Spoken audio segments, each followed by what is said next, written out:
ಎಲ್ಲ ಶ್ರೀರಾಮ ಭಕ್ತರಿಗೂ ನಮಸ್ಕಾರ. ಶ್ರೀರಾಮ ಜಯ ರಾಮ ಜಯ ಜಯ ರಾಮ. ಈಗ ತಾನೇ ದಿನದರ್ಶಿ ಅದರ ಬಿಡುಗಡೆ ಆಗಿದೆ. ನ್ಯಾಯಮೂರ್ತಿಗಳು, ನಿವೃತ್ತ ನ್ಯಾಯಮೂರ್ತಿಗಳು ಕುಮಾರ್ ಅವರು ಒಂದು ಇದನ್ನು ಹೇಳಿದರು. ಅನಾರೋಗ್ಯದ ನಿಮಿತ್ತ ಅಂದರೆ ದೇಶಕ್ಕೆ ಅನಾರೋಗ್ಯ ಬಂದಿತ್ತು, ದೇಶಕ್ಕೇನು ಪ್ರಪಂಚಕ್ಕೇನೆ. ಹಾಗಾಗಿ 2 ವರ್ಷ ದಿನದರ್ಶಿನ ತರಲಿಕ್ಕೆ ಆಗಲಿಲ್ಲ ಅಂತ. ಈ ಪ್ರಪಂಚಕ್ಕೆ ಏನು ತೊಂದರೆ ಬಂದಿತ್ತು ಅದ್ರ ನಿವಾರಣೆ ಆಗಬೇಕು ಅನ್ನೋ ಒಂದು ವಿಚಾರದಲ್ಲಿ 3 ಅಂಶಗಳನ್ನ ಇಟ್ಕೊಂಡು ನಾವೊಂದು ಸಂಕಲ್ಪ ಮಾಡಿದ್ವು ಜಯರಾಮ್ ಸೇವಾ ಮಂಡಳಿ ಪರವಾಗಿ. ಅದಂದರೆ ಮೊದಲನೇದು, ಮನುಕುಲನೇ ಕಾಡದಂಥ ಕೊರೋನಾ ಈ ರೀತಿಯ ಯಾವ ತೊಂದರೆಯೋ ಎಲ್ಲೂ ಯಾರಿಗೂ ತೊಂದರೆ ಬರದೇ ಇರಲಿ ಅನ್ನೋದು ಮೊದಲನೇದು. ಎರಡನೇದು, ನಾವೆಲ್ಲ ತುಂಬ ಪುಣ್ಯ ಮಾಡಿದ್ದೀವಿ. ಅನೇಕ ಶತಮಾನಗಳ ಕಾಲ ನಮ್ಮ ದೇಶದ ಮರ್ಯಾದೆನ ಕಾಪಾಡಿಕೊಳ್ಳೋದಕ್ಕೋಸ್ಕರ, ನಮ್ಮ ಶ್ರದ್ಧಾ ಕೇಂದ್ರಗಳನ್ನ ಕಾಪಾಡಿಕೊಳ್ಳೋದಕ್ಕೋಸ್ಕರ ದೊಡ್ಡ ಯುದ್ಧಗಳನ್ನ ಅನೇಕರು ಮಾಡಿ ಪಾಪ ಅನೇಕರು ವೀರಗತಿ ಹೊಂದಿದ್ದಾರೆ. ನಾವು ಪುಣ್ಯ ಮಾಡಿದ್ದೀವಿ. ಅಯೋಧ್ಯೆಯಲ್ಲಿ ರಾಮ ಜನ್ಮಸ್ಥಾನದಲ್ಲಿ ಭವ್ಯವಾದಂಥ ರಾಮ ಮಂದಿರ ಬರ್ತಾ ಇದೆ. ಅದನ್ನು ನೋಡುವಂಥ ಒಂದು ಪುಣ್ಯ ನಮ್ಮೆಲ್ಲರಿಗೂ ಸಿಕ್ಕಿದೆ. ಆ ಮಂದಿರ ಯಾವ ರೀತಿಯಲ್ಲಿ ಬರಬೇಕು, ಯಾವಾಗ ಬರಬೇಕು ಅಂತ ಹೇಳಿ ನಿಶ್ಚಯ ಮಾಡಿದ್ದಾರೆ. ಅದೇ ರೀತಿಯಲ್ಲಿ ಭವ್ಯವಾಗಿ ರಾಮ ಮಂದಿರ ಬರಲಿ ಮತ್ತು ಮುಂದೆ ಎಂದೂ ಅದಕ್ಕೆ ಯಾವುದೇ ರೀತಿಯ ತೊಂದರೆನೂ ಬರದೇ ಇರಲಿ ಅನ್ನೋ ಒಂದು ಸ್ಥಿತಿ ಆಗಬೇಕು ಅನ್ನೋದು ನಮ್ಮ ಸಂಕಲ್ಪದ 2ನೇ ಭಾಗ. 3ನೇದು, ನಮ್ಮ ದೇಶದಲ್ಲಿ ರಾಮರಾಜ್ಯ ನಿರ್ಮಾಣ ಆಗಲಿ ಅಂತ. ನಾವೆಲ್ಲ ಕನ್ನಡದವರು. ಕನ್ನಡದ ಕವಿ ಲಕ್ಷ್ಮೀಶ ಜೈಮಿನಿ ಭಾರತದಲ್ಲಿ ಹೇಳ್ತಾನೆ, ರಾಮರಾಜ್ಯ ಹೇಗಿತ್ತು ಅಂತ. ಅವನು ಷಟ್ಪದಿ 6 ಸಾಲುಗಳ ಒಂದು ಇದರಲ್ಲಿ ಪದ್ಯದಲ್ಲಿ ಹೇಳ್ತಾನೆ. ಎಲ್ಲ ಕೆರೆ ಕಾಲುವೆಗಳು ತುಂಬಿದ್ವು, ಎಲ್ಲ ಗಿಡ ಮರಗಳಲ್ಲಿ ಹೂವು ಹಣ್ಣು ಇರ್ತಿತ್ತು, ಎಲ್ಲ ಪಶು ಪಕ್ಷಿಗಳು ಆರೋಗ್ಯವಾಗಿ ಚೆನ್ನಾಗಿದ್ವು, ಎಲ್ಲೂ ಯಾವ ಥರದ ತೊಂದರೆನೂ ಇರಲಿಲ್ಲ. ಜನರು, ಪ್ರಜೆಗಳು ಯಾರನ್ನು ಪೆಣ್ಗಣ್ಣುಗಳು ಓರೋರವರು ನಿಜಾಚಾರ ವಿರಹಿತರಾಗಿ ನಡೆದಿರಲಿಲ್ಲ. ಅವರವರ ಧರ್ಮ, ಅವರವರ ಆಚಾರ ವಿಚಾರಗಳಲ್ಲಿ ಯಾವುದೋ ರೀತಿಯ ಕೊರತೆ ಇಲ್ಲದಂತೆ ಸಜ್ಜನರಾಗಿ ಬಾಳ್ತಿದ್ರು. ಆ ರಾಮರಾಜ್ಯದೊಳು ಅಕಾಲದ ಮರಣವಿಲ್ಲ. ರಾಮರಾಜ್ಯದಲ್ಲಿ ಎಲ್ಲರೂ ಪೂರ್ತಿ ಜೀವನನ ಅನುಭವಿಸಿ ಅವರು ಪರಲೋಕಕ್ಕೆ ಹೋಗ್ತಿದ್ರು ಅನ್ನುವಂಥ ಒಂದು ಸ್ಥಿತಿ ಇದು ಬರಲಿ ಅಂತ ಈ 3 ಅಂಶಗಳನ್ನ ಇಟ್ಕೊಂಡು ಸಂಕಲ್ಪ ಮಾಡಿ, ಅದಕ್ಕೋಸ್ಕರ ಬರೀ ನಾವು ಮಂಡ್ಯ ಕಾರ್ಯಕರ್ತರು ಮಾಡಿದ್ರೆ ಸರಿ ಹೋಗಲ್ಲ. ಅದಕ್ಕೆ ಸಹಸ್ರ ಜನ ನಮ್ಮ ಜೊತೆಲಿ ಕೈ ಜೋಡಿಸ್ಲಿ ಅಂತ 50,000 ರಾಮನಾಮ, 13 ಕೋಟಿ ರಾಮನಾಮ ಅಂದರೆ ರಾಮತಾರಕ ಮಂತ್ರ, ಶ್ರೀರಾಮ ಜಯ ರಾಮ ಜಯ ಜಯ ರಾಮ. ಇದನ್ನು ಹೇಳ್ತಾರೆ. ನಿನ್ನೆ ಉಪನ್ಯಾಸದಲ್ಲಿ ಉಮಾಕಾಂತ ಭಟ್ರು ಅವ್ರು ಹೇಳ್ತಾ ಇದ್ರು, ಒಂದ್ಸತಿ ಬಾಯಲ್ಲಿ ಹೇಳಿದ್ರೆ ಅದು ಮುಗಿದೋಯ್ತು. ಅದು ಕೇಳಿಸಿದವ್ರಿಗೆ ಅಥವಾ ಕೇಳಿದವ್ರಿಗೆ ಆ ಕ್ಷಣದಲ್ಲಿ ಅದಿರಬಹುದು. ಬರೆದ್ರೆ ಶಾಶ್ವತವಾಗಿರುತ್ತೆ ಅಂತ. ಬರೆಯುವಾಗ ಕಣ್ಣಲ್ಲಿ ನೋಡ್ತೀವಿ, ಮನಸ್ಸಲ್ಲಿ ಅನ್ಕೋತೀವಿ, ಕೈಯಲ್ಲಿ ಬರಿತೀವಿ, ತ್ರಿಕರಣಪೂರ್ವಕವಾಗಿ ಅದನ್ನು ಆ ಕೆಲಸ ಮಾಡೋದಕ್ಕೆ ಸಾಧ್ಯ ಅಂತ. ಅಂಥ ಒಂದು ಪ್ರಯತ್ನ ಆಗಲಿ. ಇದನ್ನು ನಾವು ಸಂಕಲ್ಪ ಮಾಡೋದು, ನಾವು ಅನ್ಕೊಂಡ್ಬಿಟ್ರೆ ಇದಕ್ಕೊಂದು ಧರ್ಮದ ಇದು ಬೇಕು, ಭದ್ರತೆ ಬೇಕು. ಅದಕ್ಕೆ ನಮ್ಮ ಎಡತೊರೆ ಸ್ವಾಮಿಗಳವರು, ಪೂಜ್ಯ ಶ್ರೀ ಶಂಕರಾನಂದ ಭಾರತಿ ಸ್ವಾಮಿಗಳವರಲ್ಲಿ ಹೋಗಿ ಪ್ರಾರ್ಥನೆ ಮಾಡಿಕೊಂಡಾಗ ನಮ್ಮನ್ನು ಕೃಪೆ ಇಟ್ಟು ನಾವು ರಾಮನ ಪಾದುಕೆಯನ್ನು ಮಾಡಿದ್ದೀವಿ. ಆ ಪಾದುಕೆಗೆ ಅವರು ಮೊದಲು ಅವರೇ ಪೂಜೆ ಮಾಡಿ ಅದನ್ನು ನಮಗೆ ದಯಪಾಲಿಸಿದ್ದಾರೆ. ಈ ಅಭಿಯಾನದಲ್ಲಿ ಒಂದು ರಾಮತಾರಕ ಮಂತ್ರ ಬರೆಯುವಂಥದ್ದು, ರಾಮದೇವರ ಪಾದುಕೆಗೆ ಪೂಜೆ ಮಾಡುವಂಥದ್ದು. ಭರತ ಮೊದಲು ಮಾಡಿದ ಅವನು ಪುಣ್ಯವಂತ. ಆ ಕೆಲಸ ನಾವು ಮುಂದುವರ್ಸ್ಕೊಂಡು ಬರ್ತಾ ಇದ್ದೀವಿ. ನಮ್ಮ ಮನೆಗಳಲ್ಲೂ ಅದಾಗಬೇಕು. ನಮ್ಮ ಮನೆಗಳಲ್ಲಿ ನೀವು ಇಚ್ಛೆ ಪಟ್ಟವ್ರ ಮನೆಗೆ ಆ ರಾಮ ಪಾದುಕೆ ತಗೊಂಡ್ಬರ್ತೀವಿ. ಪಾದ ಪೂಜೆ ಅದಾಗಬೇಕು. ಎರಡನೇ ಪ್ರತಿ ತಿಂಗಳ ಕೊನೆ ಭಾನುವಾರ ಇಲ್ಲಿ ರಾಮತಾರಕ ಹೋಮ ನಡೆಯುತ್ತೆ. ಆ ರಾಮತಾರಕ ಹೋಮಕ್ಕೆ ತಾವೆಲ್ಲರೂ ಬರಬೇಕು. ಸೇವಾಕರ್ತರಾಗೂ ಬನ್ನಿ, ಇದನ್ನು ನೋಡೋದಕ್ಕೂ ಬನ್ನಿ.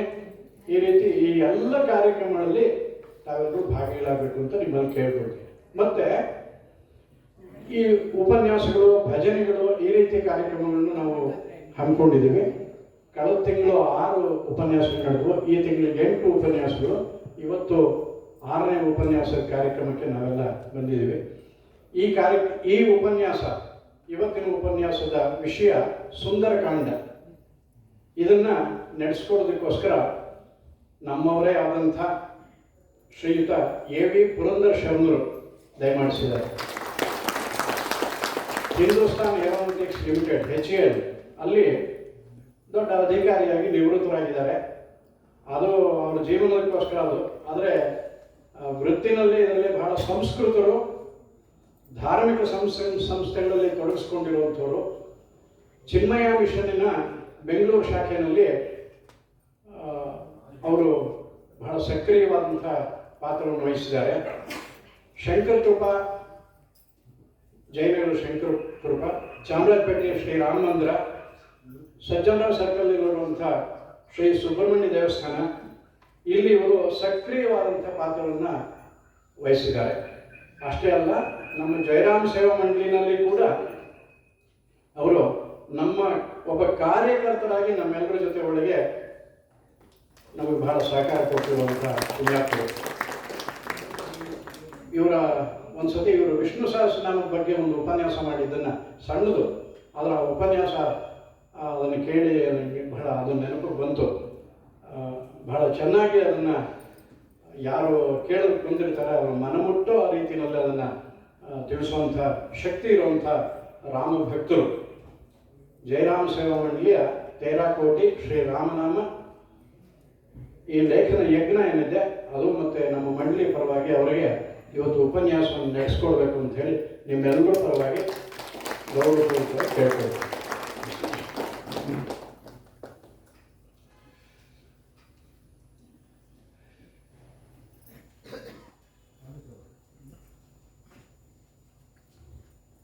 ರಾಮಭಕ್ತರಾದ ತಮ್ಮೆಲ್ಲರ ಪಾದಾರವಿಂದಗಳಿಗೆ ನನ್ನ ಭಕ್ತಿಪೂರ್ವಕ ನಮಸ್ಕಾರಗಳನ್ನು ಸಲ್ಲಿಸ್ತಾ ಇವತ್ತಿನ ಒಂದು ವಾಕ್ಸೇವೆಗೆ ಮುಂದಾಗ್ತಾ ಇದ್ದೀನಿ.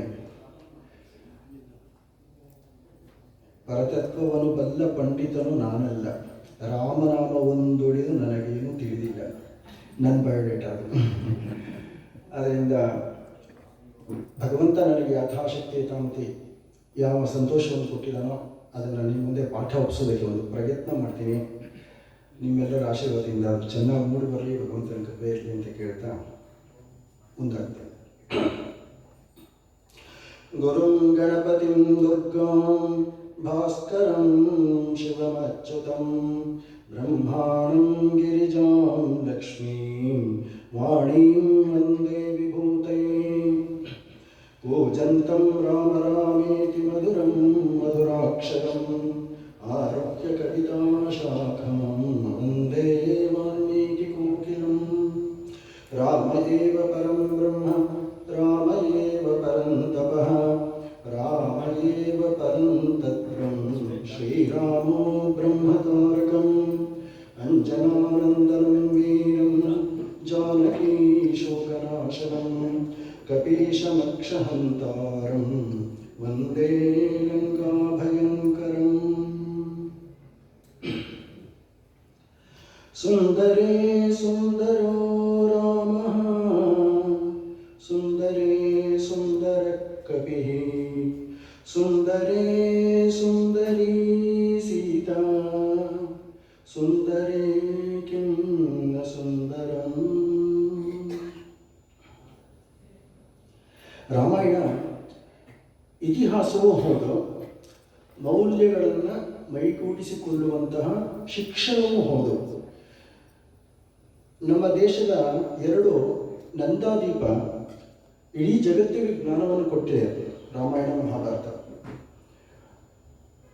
ಅದು ಶಿಕ್ಷಣವೂ ಹೌದು. ಅಲ್ಲಿ ಏನು ಮೌಲ್ಯ ಇದೆ ಅನ್ನೋದನ್ನು ನಾನು ಜೀವನದಲ್ಲಿ ತಂದುಕೊಂಡ್ರೆ ಆಗ ನಾನು ನಿಜವಾದ ಭಾರತೀಯ. ಇಲ್ಲದೇ ಇದ್ರೆ ಆ ಪ್ರಯತ್ನದಲ್ಲಿ ಸಾಗ್ತಾ ಇದ್ದೀನಿ ಅಂತ. ಮನಸ್ಸು ಸಾಗಬೇಕಾಗಿರೋದು ಜ್ಞಾನದ ಕಡೆಗೆ. ಆದರೆ ವಿಚಿತ್ರ ನೋಡಿ, ಅದು ಸುಖದ ಕಡೆಗೆ ಹೋಗ್ತಾ ಇದೆ. ಕನ್ಯಾಕುಮಾರಿಯಲ್ಲಿ ಬಂಡೆ ಮೇಲೆ ಕೂತ್ಕೊಂಡು ವಿವೇಕಾನಂದರು ಧ್ಯಾನ ಮಾಡ್ತಾ ಕಾಳಿಯನ್ನ ಅಳ್ತಾ ಇದ್ದರಂತೆ. ಕೇಳಿದಂತೆ ಯಾಕೆ ಅಳ್ತಿದ್ದೀರಿ ಅಂತ. ಇಡೀ ಜಗತ್ತಿಗೆ ಜ್ಞಾನವನ್ನು ಕೊಟ್ಟ ಭಾರತ ತಾನು ಅಜ್ಞಾನದಲ್ಲಿ ಮುಳುಗಿದೆಯಲ್ಲ, ಯಾರಿಗೂ ರಾಮ ಬೇಕಾಗಿಲ್ಲ, ಕೃಷ್ಣ ಬೇಕಾಗಿಲ್ವಲ್ಲ, ಅದಕ್ಕಾಗಿ ನನಗೆ ಅಳು ಬರ್ತಾ ಇದೆ ಅಂತ. ಬಹುಶಃ ಸ್ವಲ್ಪ ಮಟ್ಟಿನ ಲೌಕಿಕ ಸುಖ ಭಾರತಕ್ಕೆ ಬಂದಿದೆ, ಆದರೆ ಆಧ್ಯಾತ್ಮಿಕ ಸುಖ ಇನ್ನೂ ಸಿಗಬೇಕಿದೆ. ಅದು ವಿವೇಕಾನಂದರ ಆಶಯ. ಅದರಿಂದ ಹಿರಿಯರೆಲ್ಲ ಹೇಳೋದುಂಟು, ರಾಮ ಎಂಬುವ ಎರಡು ಅಕ್ಷರದ ಮಹಿಮೆಯನು ಪಾಮರರು ತಾವೇನು ಬಲ್ಲರಯ್ಯ.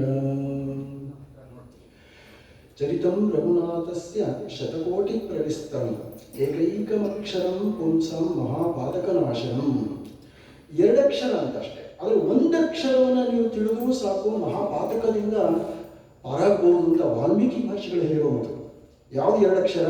ಒಂದು ರ, ಇನ್ನೊಂದು ಮ. ಯಾವುದಾದ್ರೂ ಒಂದು ಅಕ್ಷರವನ್ನು ಹೇಳ್ಕೊಳ್ಳಿ ಅಂತಾರೆ. ಎರಡು ಕಷ್ಟ ಅಂತ ಗೊತ್ತಾಯ್ತು ನಾವು ವಾಲ್ಮೀಕಿ. ಕಲಿಯುಗದಲ್ಲಿ ಅದಕ್ಕೂ ಪುರ್ಸತ್ತಿಲ್ಲ ಜನಕ್ಕೆ ಅಂತ ಒಂದು ರಿಯಾಯಿತಿ ಕೊಟ್ಟಿದ್ದಾರೆ, ಏಕೈಕಮಕ್ಷರ ಪುಂಸಂ ಅಂತ.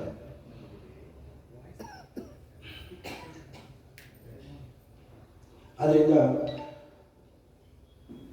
ಸುಂದರ ಅಂದರೆ ಅರ್ಥ ಚಿತ್ತಾಕರ್ಷಕವಾದದ್ದು, ಹೃದಯವನ್ನು ಕರಗಿಸುವಂಥದ್ದು ಅಂತ. ಕಾಂಡ ಅಂದರೆ ಗ್ರಂಥದ ಒಂದು ಭಾಗ, 5ನೇ ಕಾಂಡ ರಾಮಾಯಣದಲ್ಲಿ. ರಾಮ ಸೀತೆಯರ ಮಾನಸಿಕ ಸಮಾಗಮಕ್ಕೆ ಕಾರಣನಾಗಿ ಹನುಮಂತ ಸುಂದರ.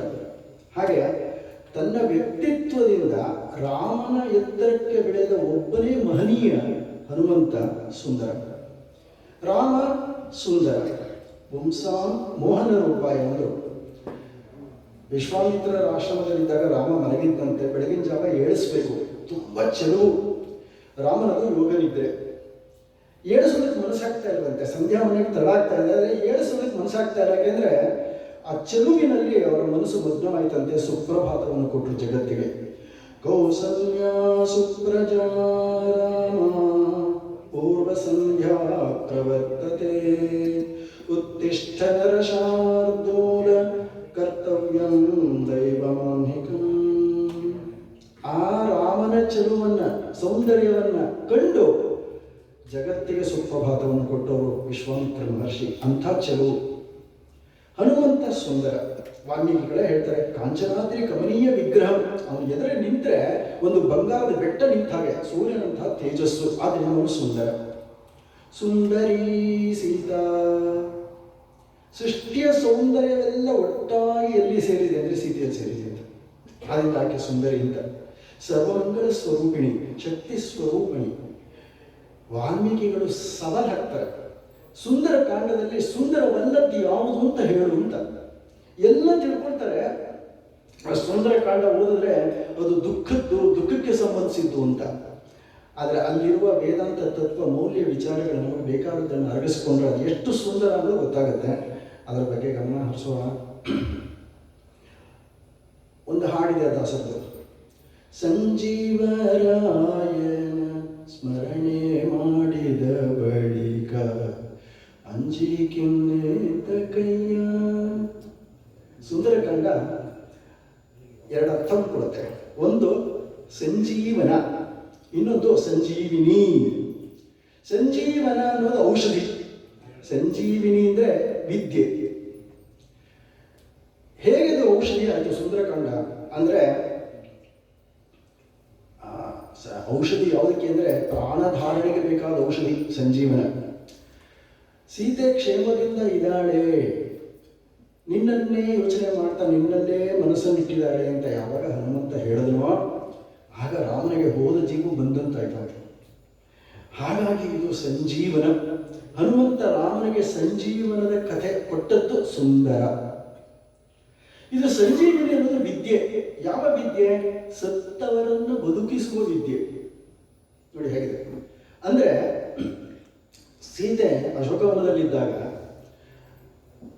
ರಾಮ ಕ್ಷೇಮವಾಗಿದ್ದಾನೆ, ವಾನರ ಸೈನ್ಯವನ್ನು ಕರ್ಕೊಂಡು ಸುಗ್ರೀವ ರಾಮನ ಜೊತೆ ಬರ್ತಾ ಇದ್ದಾನೆ, ನೀನು ಸಮಾಧಾನದಿಂದಿರು, ನಿನ್ನ ಕಷ್ಟದ ಕಾಲ ಮುಗೀತು ಅಂತ ಸೀತೆ ಯಾವಾಗ ಹನುಮಂತ ಯಾವಾಗ ಸೀತೆ ಮಾತಿಗೆ ಹೇಳ್ತಾನೋ, ಹೋದ ಜೀವ ಸೀತೆಗೆ ಬಂತು. ಆ ಒಂದು ಮಾತು, ಹನುಮಂತನ ಮಾತು ಸಂಜೀವಿನಿ. ಅವರು ಆತ್ಮಹತ್ಯೆಗೆ ಪ್ರಯತ್ನ ಮಾಡ್ತಾ ಇದ್ರು, ಆದರೆ ಗಮನ ಬೇರೆ ಕಡೆಗೆ ಬಂತು, ರಾಮನ ಚಿಂತನೆಗೆ. ಸತ್ತೇ ಹೋಗಿದ್ದು ಅಂತ ಅರ್ಥ. ಅಂಥವಳನ್ನು ಬದುಕಿಸಿದ್ದು ಹನುಮಂತನ ಒಂದು ಮಾತು ಸಂಜೀವಿನಿ. ಆದ್ದರಿಂದ ಇದು ಸುಂದರಕಾಂಡ. ರಾಮ ಸೀತೆಯರ ಸೇವೆ ಮಾಡಿ ಮಾಡಿ ತಾನು ಪೂರ್ಣತೆಯನ್ನು ಪಡೆದು ರಾಮನ ಸಮರಕ್ಕೆ ಎತ್ತರಕ್ಕೆ ನಿಂತನಲ್ಲ ರಾಮ. ರಾಮ ರಾಮ ಅನ್ನೋದೇ ಅವನ ಜೀವ ಆಯ್ತಲ್ಲ ಹನುಮಂತ. ಎಷ್ಟು ಹೆಮ್ಮೆ ಪಡೆಯುವುದು ದಕ್ಷಿಣ ಭಾರತದ. ಆದ್ದರಿಂದ ಅವನು ಸುಂದರ. ಇನ್ನು ವಾನರ ವಂಶದ ಬಗ್ಗೆ ಒಂದು 5 ನಿಮಿಷ ಮಾತಾಡೋದಿದೆ. ವೃಕ್ಷ ರಜಸ್ ಅಂತ ಒಬ್ಬ ಮಹನೀಯ ಬ್ರಹ್ಮದೇವನ ಕಣ್ಣಿನಿಂದ ಬಂದವನು. ಅವನು ಕಪಿಗಳ ರಾಜ, ಕಪಿಗಳ ವಂಶದ ಹಿರಿಯ. ಅವನೊಮ್ಮೆ ಒಂದು ಸರೋವರದಲ್ಲಿ ಸ್ನಾನ ಮಾಡ್ತಾ ಇದ್ದಂತೆ, ಸ್ತ್ರೀ ರೂಪ ಬಂದುಬಿಡ್ತು ಅವನಿಗೆ. ಆ ಸ್ತ್ರೀ ರೂಪವನ್ನು ನೋಡಿ ಇಂದ್ರ ಸೂರ್ಯ ಮೋಹಿತರಾದಂತೆ. ಹಾಗಾಗಿ ಇಂದ್ರನಿಗೆ ಹುಟ್ಟಿದ ಮಗ ವಾಲಿ, ಸೂರ್ಯನಿಗೆ ಹುಟ್ಟಿದ ಮಗ ಸುಗ್ರೀವ. ಏನೋ ರಾಜಕೀಯ ತಪ್ಪು ತಿಳುವಳಿಕೆಯಿಂದಾಗಿ ಸುಗ್ರೀವನನ್ನು ಬಹಿಷ್ಕಾರ ಮಾಡಿ ಅವನ ಹೆಂಡತಿ ರುಮೆಯನ್ನ ಈ ವಾಲಿ ತನ್ನ ಅಂತಃಪುರದಲ್ಲಿ ಇಟ್ಕೊಂಡಂತಹ ದುಷ್ಟ. ಹಾಗಾಗಿ ಹನುಮಂತ ಸುಗ್ರೀವನಿಗೆ ಮಂತ್ರಿಯಾದ. ಹನುಮಂತನ ವಿಶೇಷತೆ ನೋಡಿ, ವಾಲಿ ಆಮಿಷ ಓಡ್ತಾನೆ, ಕಿಷ್ಕಿಂದಲ್ಲಿ ಅರ್ಧ ರಾಜ್ಯ ನೀನು ಕೊಡ್ತೀನಿ, ನನ್ನ ಪರ ಬಂದ್ಬಿಡು ಅಂತ ಪಕ್ಷಾಂತರ ಮಾಡುವಂತ ಆವತ್ತೆ ಪ್ರಯತ್ನ. ಪಕ್ಷಾಂತರಕ್ಕೆ ಹನುಮಂತ ಒಪ್ಪಲಿಲ್ಲ. ಎಲ್ಲಿ ಧರ್ಮ ಇದೆಯೋ ಅಲ್ಲಿ ನಾನಿರ್ತೀನಿ, ಅದೆಲ್ಲಿ ಧರ್ಮ ಇದೆಯೋ ಅಲ್ಲಿ ಬಡತನ ಇದ್ರೂ ಪರವಾಗಿಲ್ಲ, ಅದು ಅಲ್ಪಶಕ್ತಿ ಆದರೂ ಪರವಾಗಿಲ್ಲ, ನಾನು ಅದಕ್ಕೆ ಶಕ್ತಿಯನ್ನು ತುಂಬ್ತೀನಿ. ಧರ್ಮದ ಪರ ನಿಂತನು. ನಾವು ಆಲೋಚನೆ ಮಾಡಬೇಕು, ಒಬ್ಬ ವ್ಯಕ್ತಿ ಅಧರ್ಮಿಯಾಗಿದ್ದರೆ ನಾನು ಯಾಕೆ ಅವನ ಹಿಂದೆ ಹೋಗಬೇಕು? ಒಬ್ಬ ವ್ಯಕ್ತಿ ಧರ್ಮಿಯಾಗಿದ್ದು ಕಷ್ಟಪಡ್ತಾ ಇದ್ರು ಕೂಡ ಅವನ ಹಿಂದೆ ಇರಬೇಕು. ಅದನ್ನ ಹನುಮಂತ ತೋರಿಸ್ಕೊಡ್ತಾ ಇದ್ದಾರೆ ನಮಗೆ. ಅದರಿಂದ ಅದು ಸುಂದರ. ಸುಮೇರು ಅಂತ ಒಂದು ಪರ್ವತ ಇತ್ತು, ಆ ಪ್ರಾಂತ್ಯದ ರಾಜ ಕೇಸರಿ ಅಂತ, ಚಿನ್ನದ ಮೈಬಣ್ಣದ ಕಾಂತಿ ಇದ್ದವನು, ಅದರ ಕೇಸರಿ ಅಂತ. ಈ ಕೇಸರಿ ಸಾಮಾನ್ಯನಲ್ಲ, ದೇವತೆಗಳ ಗುರು ಬೃಹಸ್ಪತಿ ಅವರ ಮೊಮ್ಮಗ. ಬೃಹಸ್ಪತಿಯ ಮಗ ಗದ್ಗದ, ಗದ್ಗದನ ಮಗ ಕೇಸರಿ. ಈತನ ಹೆಂಡತಿ ಅಂಜನಾದೇವಿ, ಅವಳು ಅಷ್ಟೇ ಅಸಾಮಾನ್ಯಳು. ಕುಂಜಗಸ್ಥಲಿನೋ ಒಬ್ಬ ಅಪ್ಸರೆ, ಶಾಪಗ್ರಸ್ತಳಾಗಿ ಗೌತಮ ಅಹಲ್ಯರಿಗೆ ಮಗಳಾಗಿ ಹುಟ್ಟುತ್ತಾಳೆ. ಗೌತಮ ಅಹಲ್ಯರಿಗೆ ಇವರ ಪುತ್ರ ಆಂಜನೇಯ. ಆಂಜನೇಯ ಶಿವನ ವಿಭೂತಿ ರೂಪ. ಸಪ್ತರ್ಷಿಗಳು ಒಮ್ಮೆ ಪರಮೇಶ್ವರನ ತೇಜಸ್ಸನ್ನು ಒಂದು ಎಲೆಯಲ್ಲಿ ಸಂಗ್ರಹಿಸಿ ಎಲ್ಲಿ ಇಡೋದು ಅಂತ ಯೋಚನೆ ಮಾಡ್ತಾ ಇದ್ದಾಗ ಆ ಶಿವನ ಭಕ್ತಳಾದ ಅಂಜನಾದೇವಿಯ ಬಲ ಕಿವಿಯಲ್ಲಿ ಇಟ್ಬಿಟ್ರಂತೆ. ಅವಳು ಗೊತ್ತಿಲ್ಲ, ಯೋಗಶಕ್ತಿ. ಸಪ್ತರ್ಷಿಗಳು ಅವಳ ಬಲ ಕಿವಿಯಲ್ಲಿ ಇಟ್ಟದ್ದು ಶಿವನ ತೇಜಸ್ಸನ್ನ. ವಾಯುದೇವ ನೋಡುತ್ತಂತೆ, ಶಿವನ ತೇಜಸ್ ವ್ಯರ್ಥ ಆಗಬಾರ್ದು, ಕಿವಿಲಿದ್ದರೆ ಪ್ರಯೋಜನ ಆಗಲ್ಲ ಅಂತ ಮನೋಗಮನ ಅಂತ ಒಂದು ಯೋಗಕ್ರಿಯೆ. ಆ ಯೋಗಕ್ರಿಯೆಯಿಂದ ಆ ತೇಜಸ್ಸನ್ನು ಅವಳ ಗರ್ಭದಲ್ಲಿ ಇಟ್ಟಂತೆ. ಅದು ಶಾರೀರಿಕ ಕ್ರಿಯೆ ಅಲ್ಲ. ಈ ಥರದ್ದು ಬೇಕಾದಷ್ಟು ಉದಾಹರಣೆಯಲ್ಲಿ ಈಗ ನನಗೆ ಸಮಯ ಇಲ್ಲ, ಮುಂದಕ್ಕೆ ಹೋಗ್ತೇವೆ. ಹಾಗಾಗಿ ವಾನರಿಯ ಮಗನಾದ್ದರಿಂದ ವಾನರ, ಆದರೆ ರುದ್ರಾಂಶ ಸಂಭೂತ ವಾಯುಪುತ್ರ ಆಂಜನೇಯ ಅಂತ. ಇಷ್ಟ ಹಿನ್ನೆಲೆ ನಾನು ಕೊಟ್ಟಿದ್ದ ಉದ್ದೇಶ ಏನಂದ್ರೆ, ಎಲ್ಲ ಭಾರತೀಯರ ಸಂಸ್ಕೃತಿಯಲ್ಲಿ ನಾವು ಪುಸ್ತಕ ತೆಗೆದು ನೋಡಿದ್ರೆ ಎಲ್ಲರೂ ಒಂದಲ್ಲ ಒಂದು ರೀತಿ ದೈವಾಂಶ ಸಂಭೂತರೆ. ಶ್ರುತಿ ಮಾತು ನಮಗೆ ಹೇಳುತ್ತೆ, ಅಮೃತಸ್ಯ ಪುತ್ರ, ನೀವೆಲ್ಲರೂ ಅಮೃತಾತ್ಮರು. ಭಾರತೀಯರೆಲ್ಲರೂ ಋಷಿಗಳ ಸಂತಾನ. ಯಾವುದೇ ಜಾತಿ ಆಗಿರಲಿ, ಯಾವುದೇ ಕುಲ ಆಗಿರಲಿ, ಋಷಿಗಳ ಸಂತಾನ. ಅದರಿಂದ ಬ್ರಹ್ಮಾಂಶ ಸಂಭೂತರು. ಒಂದು ಕೋತಿ ಒಂದು ಕರಡಿಗೆ ಈಶ್ವರನ ಸಂಬಂಧ ಇದೆ. ಜಾಂಬವಂತ ಬ್ರಹ್ಮನಿಂದ ಹುಟ್ಟಿದ್ದು. ಹಾಗಿರುವಾಗ ನಾವ್ಯಾರಿಂದ ಹುಟ್ಟಿದ್ವಿ? ಅಹಂ ಬ್ರಹ್ಮಾಸ್ಮಿ ಅಂತೆ ವೇದ. ನೀನೇ ಬ್ರಹ್ಮ ಕಣೋ ಅನ್ನುತ್ತೆ. ಇದನ್ನು ತಿಳಿದಿಲ್ಲದೆ ಇರೋದೇ ಅಜ್ಞಾನ. ವಾಲ್ಮೀಕಿಗಳು ಏನು ಹೇಳ್ತಾರೆ ಅಂದರೆ, ರಾಮನನ್ನ ನೋಡದವನು, ರಾಮ ನೋಡದವನು ದುರದೃಷ್ಟವಂತ. ಅರ್ಥ ಮಾಡ್ಕೊಳ್ಳಿ, ರಾಮಾಯಣ ಅದಕ್ಕಾಗಿ ಕಣ್ ತೆರೆಸುತ್ತೆ. ನಾನು ರಾಮನನ್ನು ನೋಡೋದು ದೊಡ್ಡ ವಿಶೇಷ ಅಂತ. ರಾಮನನ್ನನ್ನು ನೋಡಿದರೆ ಅವನ ಕೃಪಾದೃಷ್ಟಿ ನನಗೆ ಬಿತ್ತ. ರಾಮನನ್ನ ನಾನು ನೋಡಿದಿನ ಹನುಮಂತ ಕಂಡ ಹಾಗೆ, ಶಬರಿ ಕಂಡ ಹಾಗೆ, ವಿಭೀಷಣ ಕಂಡ ಹಾಗೆ ನಾನು ರಾಮನನ್ನು ನೋಡಿದನ, ಆಗ ನನಗೆ ಸಾಕ್ಷಾತ್ಕಾರ. ಅದರಿಂದ ಆ ಸಾಕ್ಷಾತ್ಕಾರಕ್ಕೆ ಕರ್ಕೊಂಡು ಹೋಗುವಂತಹ ಮಹನೀಯನೇ ಆಂಜನೇಯ. ಅವನದು ತ್ರಿವೇಣಿ ಬಲ, ಅವನ ಬಲ ತ್ರಿವೇಣಿ ಸಂಗಮ. ಶರೀರ ಬಲ, ಬುದ್ಧಿಬಲ, ಅಧ್ಯಾತ್ಮ ಬಲ ಒಬ್ಬನಲ್ಲಿತ್ತು. ಮನೋಜವಂ ಮಾರುತ ತುಲ್ಯ ವೇಗಂ ಅಂದ್ರಲ್ಲ ಶರೀರ ಬಲವನ್ನ, ಬುದ್ಧಿಮತಾಂ ವರಿಷ್ಠಂ ಅಂದ್ರಲ್ಲ ಬುದ್ಧಿಬಲವನ್ನ, ಸೂರ್ಯನ ಶಿಷ್ಯ ಸಕಲ ವಿದ್ಯಾ ಪಾರಂಗತ. ಅಧ್ಯಾತ್ಮ ಬಲ ಜ್ಞಾನಿನಾಂ ಅಗ್ರಗಣ್ಯಂ ಅಂದ್ರು ಹನುಮಂತನಿಗೆ. ಯಾಕೆ ಜ್ಞಾನಿ ಅಂದರೆ, ರಾಮ ಬಂದ ತಕ್ಷಣ ಪದುಮನಾಭ ಪರಮ ಪುರುಷ ಬಂದ, ನನ್ನ ಸ್ವಾಮಿ, ನನ್ನ ಅಂತರಾತ್ಮದ ಚೈತನ್ಯವನ್ನು ಕಂಡೆ, ಗೊತ್ತಾಗೋದು ಇವನೇ ರಾಮ ಅಂತ ನೋಡಿದ ಮೊದಲ ದೃಷ್ಟಿಯಲ್ಲಿ ಜ್ಞಾನಿನ ಅಗ್ರಗಣ್ಯ. ತ್ರಿವೇಣಿ ಯೋಗ ಸಂಗಮ, 3 ಯೋಗಗಳು ಹನುಮಂತನಲ್ಲಿ ಸೇರ್ಕೊಂಡಿದೆಯಂತೆ. ಕರ್ಮಯೋಗಿ ಶ್ರೀರಾಮನೇ ಬಾಯ್ಬಿಟ್ಟು ಹೇಳ್ತಾನೆ ಯುದ್ಧಕಾಂಡದಲ್ಲಿ, ಕೃತಂ ಹನುಮತ ಕಾರ್ಯಂ ಸುಮಹತ್ ಭುವಿ ದುಷ್ಕರಂ. ರಾಮ ಆಂಜನೇಯನನ್ನು ಹೊಗಳುವಂಥದ್ದು, ಸಮುದ್ರ ರಂಜನೆ ಮಾಡಿದ್ದು, ಲಂಕೆಯನ್ನು ಪ್ರವೇಶಿಸಿದ್ದು, ಅಲ್ಲೆಲ್ಲ ಕಷ್ಟಪಟ್ಟು ಸೀತೆಯನ್ನು ಹುಡುಕಿದ್ದು, ರಾಕ್ಷಸರ ಸಂಹಾರ ಮಾಡಿದ್ದು, ಕ್ಷೇಮದಿಂದ ಹಿಂತಿರುಗುವಂಥದ್ದು ನಿನ್ನಿಂದ ಮಾತ್ರ ಸಾಧ್ಯವಾಗುವಂಥದ್ದು. ಹೇಗೆ ಸಾಧ್ಯವಾಯಿತು? ನಿಷ್ಕಾಮ ಕರ್ಮ. ರಾಮ, ನನ್ನ ಈ ಯಶಸ್ಸಿಗೆ ನೀನೇ ಕಾರಣ.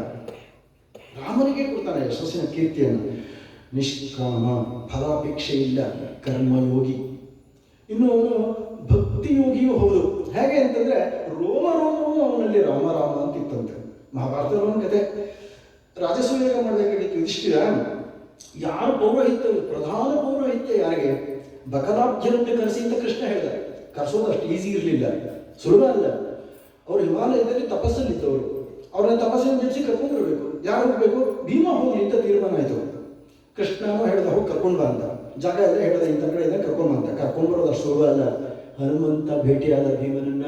ಅವನು ಹೇಳ್ತಾನೆ, ಅಷ್ಟು ಸುಲಭ ಅಲ್ಲ. ಬಕಲಾಬ್ಜರು ಬರಬೇಕಾದ್ರೆ ಪರಮಶಿವನ ಭಕ್ತರು ನನ್ನ ರೋಮಗಳನ್ನೆಲ್ಲ ನೀನು ಇಟ್ಕೊಂತ ಕಿತ್ತು ಒಂದಷ್ಟು ಕೂದಲನ್ನೆಲ್ಲ ಭೀಮನ್ ಕೊಟ್ರಂತೆ. ಯಾಕೆ ಅಂದರೆ ನೀನು ಹಿಂತಿರುಗಿ ಬರುವಾಗ ಅವರಿಗೆ ಷರತ್ತನ್ನು ಹೇಳ್ತಾರೆ, ನೀನು ನನಗಿಂತ ಮುಂಚೆ ಹೋಗಬೇಕು.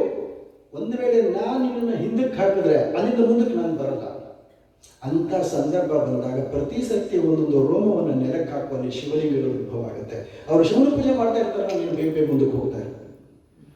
ಹಾಗೆ ಎಲ್ಲರೂ ಹೇಳ್ತಾರೆ, ಇವಾಗ ರೋಮದಲ್ಲಿ ರಾಮನನ್ನು ತುಂಬಿಕೊಂಡವರು ಅನೇಕರಿದ್ದಾರೆ. ಅವನು ಜ್ಞಾನಿ ಯೋಗಿಯೂ ಹೌದು, ರಾಮನನ್ನು ಕಂಡವನು. ಅಧ್ಯಾತ್ಮ ರಾಮಾಯಣದಲ್ಲಿ ಒಂದು ಪ್ರಸಂಗ ಉಂಟು. ಶಿವ ಯಾವಾಗಲೂ ಧ್ಯಾನಸ್ಥನಂತೆ, ಸಮಾಧಿ ಸ್ಥಿತಿಯಲ್ಲಿರುವಂತಹ ಧ್ಯಾನಸ್ಥ. ಪಾರ್ವತಿಗೆ ಆಶ್ಚರ್ಯ ಆಯ್ತಂತೆ, ನನ್ನ ಗಂಡ ನಾನು ಪಕ್ಕದಲ್ಲಿ ಇರಬೇಕಾದ್ರೆ ಯಾರನ್ನ ಧ್ಯಾನ ಮಾಡ್ತಾನೆ? ಲೋಕೇಶ್ವರ ಇವನಿಗೊಬ್ಬ ಈಶ್ವರ ಇರೋದಕ್ಕೆ ಸಾಧ್ಯವ? ನಾನು ತಿಳ್ಕೊಬೇಕಲ್ಲ ಅಂತ ಆಸಕ್ತಿ ಆಯ್ತು ಪಾರ್ವತಿಗೆ. ಕೇಳಿದ್ರಂತೆ ಎಬ್ಬಿಸಿ ಗಂಡನ್ನು, ವಿನಮ್ರತೆಯಿಂದ ಪ್ರಾರ್ಥನೆ ಮಾಡಿಕೊಂಡು, ನಾನು ಯೋಗ್ಯರಾಗಿದ್ದರೆ ನೀವು ಒಂದು ವಿಷಯ ತಿಳಿಸಿ. ಯಾರನ್ನ ಕುರಿತು ನೀವು ಸದಾ ಧ್ಯಾನ ಮಗ್ನರಾಗಿರ್ತೀರಿ, ಸನಾತನ ತತ್ವ ಏನು ಅದನ್ನು ನೀವು ನನಗೆ ಹೇಳಬೇಕು. ಮನುಷ್ಯನ ಯಾವ ಜ್ಞಾನದಿಂದ ಅವನಿಗೆ ಸಂಸಾರದಿಂದ ಪಾರಾಗಬಲ್ಲ, ಆತ್ಮಜ್ಞಾನವನ್ನು ಸ್ಪಷ್ಟವಾಗಿ ನನಗೆ ಹೇಳಬೇಕು. ಇಷ್ಟು ಪ್ರಶ್ನೆ ಕೇಳ್ತಾಳೆ. ಆಗ ಶಿವ ಹೇಳಿದ್ದು, ನಾನು ಧ್ಯಾನ ಮಾಡೋದು ರಾಮನನ್ನ, ರಾಮ ಎಂಬುವ 2 ಅಕ್ಷರವನ್ನು. ಅವನ ಮುಂದೆ ಅವತಾರ ಎತ್ತಾನೆ, ನಾನು ಅವನ ಸೇವೆಗಾಗಿ ಕವಿಯಾಗಿ ಅಲ್ಲಿ ಹುಟ್ಟುತ್ತೀನಿ ಅಂಥೇಳಿ ತಾನು ಸುಂದರಕಾಂಡವನ್ನು ಪಾರ್ವತಿಗೆ ಬೋಧಿಸ್ತಾನೆ. ನೋಡಿ ಹೇಗಿದೆ ಮಹತ್ವ. ನಮ್ಮ ಮಾನ್ಯ DVG ಅವರು ಹೇಳ್ತಾರೆ, ಸುಂದರತೆಯೆನ್ನುವುದೇ ವಿಶ್ವಚೇತನದ ಸ್ಪಂದನವೇ ಸೌಂದರ್ಯ, ಬಂಧುರತೆ ಬೊಮ್ಮನದು ಮಂಕುತಿಮ್ಮ. ಸೌಂದರ್ಯ ಅಂದ್ರೆ ಏನಪ್ಪ? ವಿಶ್ವಚೇತನದ ಸ್ಪಂದನವೇ ಸೌಂದರ್ಯ. ಅದು ಹೇಗಿದೆ? ಬಂಧುರತೆ ಬೊಮ್ಮನದು. ಆ ಪರಮಾತ್ಮನ ಸಂಬಂಧ ಇದೆಯಲ್ಲ, ಅದಕ್ಕಿಂತ ಮಿಗಿಲಾದ ಸಂಬಂಧ ಇನ್ನೊಂದಿಲ್ಲ. ಆದರೆ ನಾವು ಪಟ್ಟಿ ಮಾಡ್ತಾ ಹೋಗ್ತೀವಿ ನಮ್ಮ ಸಂಬಂಧಿಕರು ಯಾರು ಅಂತ. ಈ ಏನೋ ಫ್ಯಾಮಿಲಿ ಟ್ರೀ ಅಂತ ಮಾಡ್ತಾರೆ, ನಮ್ಗೆ ಗೊತ್ತಿರ್ಬೋದು, ವ್ಯವಹಾರದಲ್ಲಿ ವಂಶವೃಕ್ಷ ಅಂತ.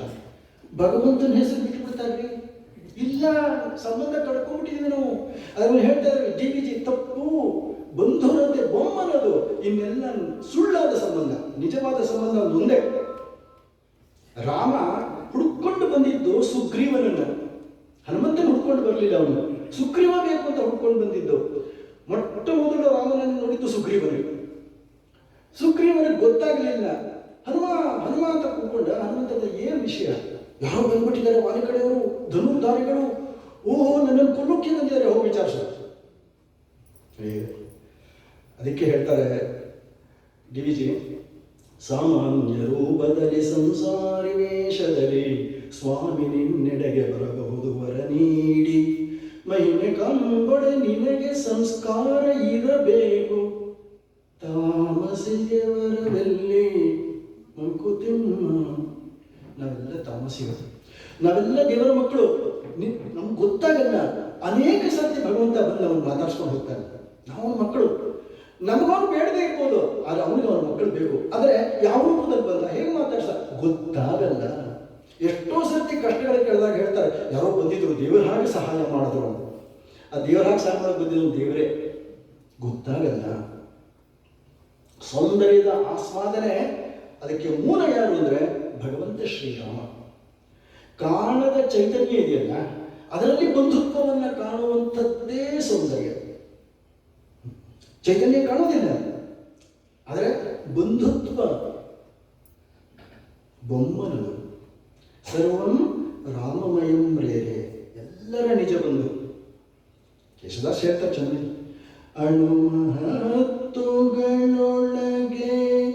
ನಿನ್ನ ಸನ್ನಿಧಿ ಕಾಣೋ, ಕಂಗಣಿಯೂತ ಕಾಯೋ ಜಾನಕಿ ಕಾಂತ. ಆ ಸರ್ವಾತ್ಮ ಭಾವ ಇದ್ದರೆ ಮಾತ್ರ ಭಗವಂತ ಬಂದು ಮಾತಾಡ್ಸೋದು ಗೊತ್ತಾಗುತ್ತೆ. ಭಗವಂತನೇ ಬಂದಿದ್ದು, ಹನುಮಂತನ ಗೊತ್ತಾಗ್ತದೆ. ಉದಾಹರಣೆ, ನಾರಾಯಣ ಸೂಕ್ತ ಒಂದು ಮಾತಾಡುತ್ತೆ, ಎಲ್ಲ ಕೇಳಿದಿರಿ. ಅಂತರ್ಬಹಿಶ್ಚ ತತ್ಸರ್ವಂ ವ್ಯಾಪ್ಯ ನಾರಾಯಣ ಸ್ಥಿತಃ. ರಾಮಾಯಣ ಓದೋರ್ಗೆ ಗೊತ್ತಿರಬೇಕು. ಏನು? ರಾಮ ಅಂತರಂಗಕ್ಕೆ ದೇವರು, ರಾಮ ಬಹಿರಂಗಕ್ಕೆ ದಶರಥ ತನಯ. ಎರಡು ಆಯ್ತಾ? ಅಂತರ್ಬಹಿಶ್ಚ.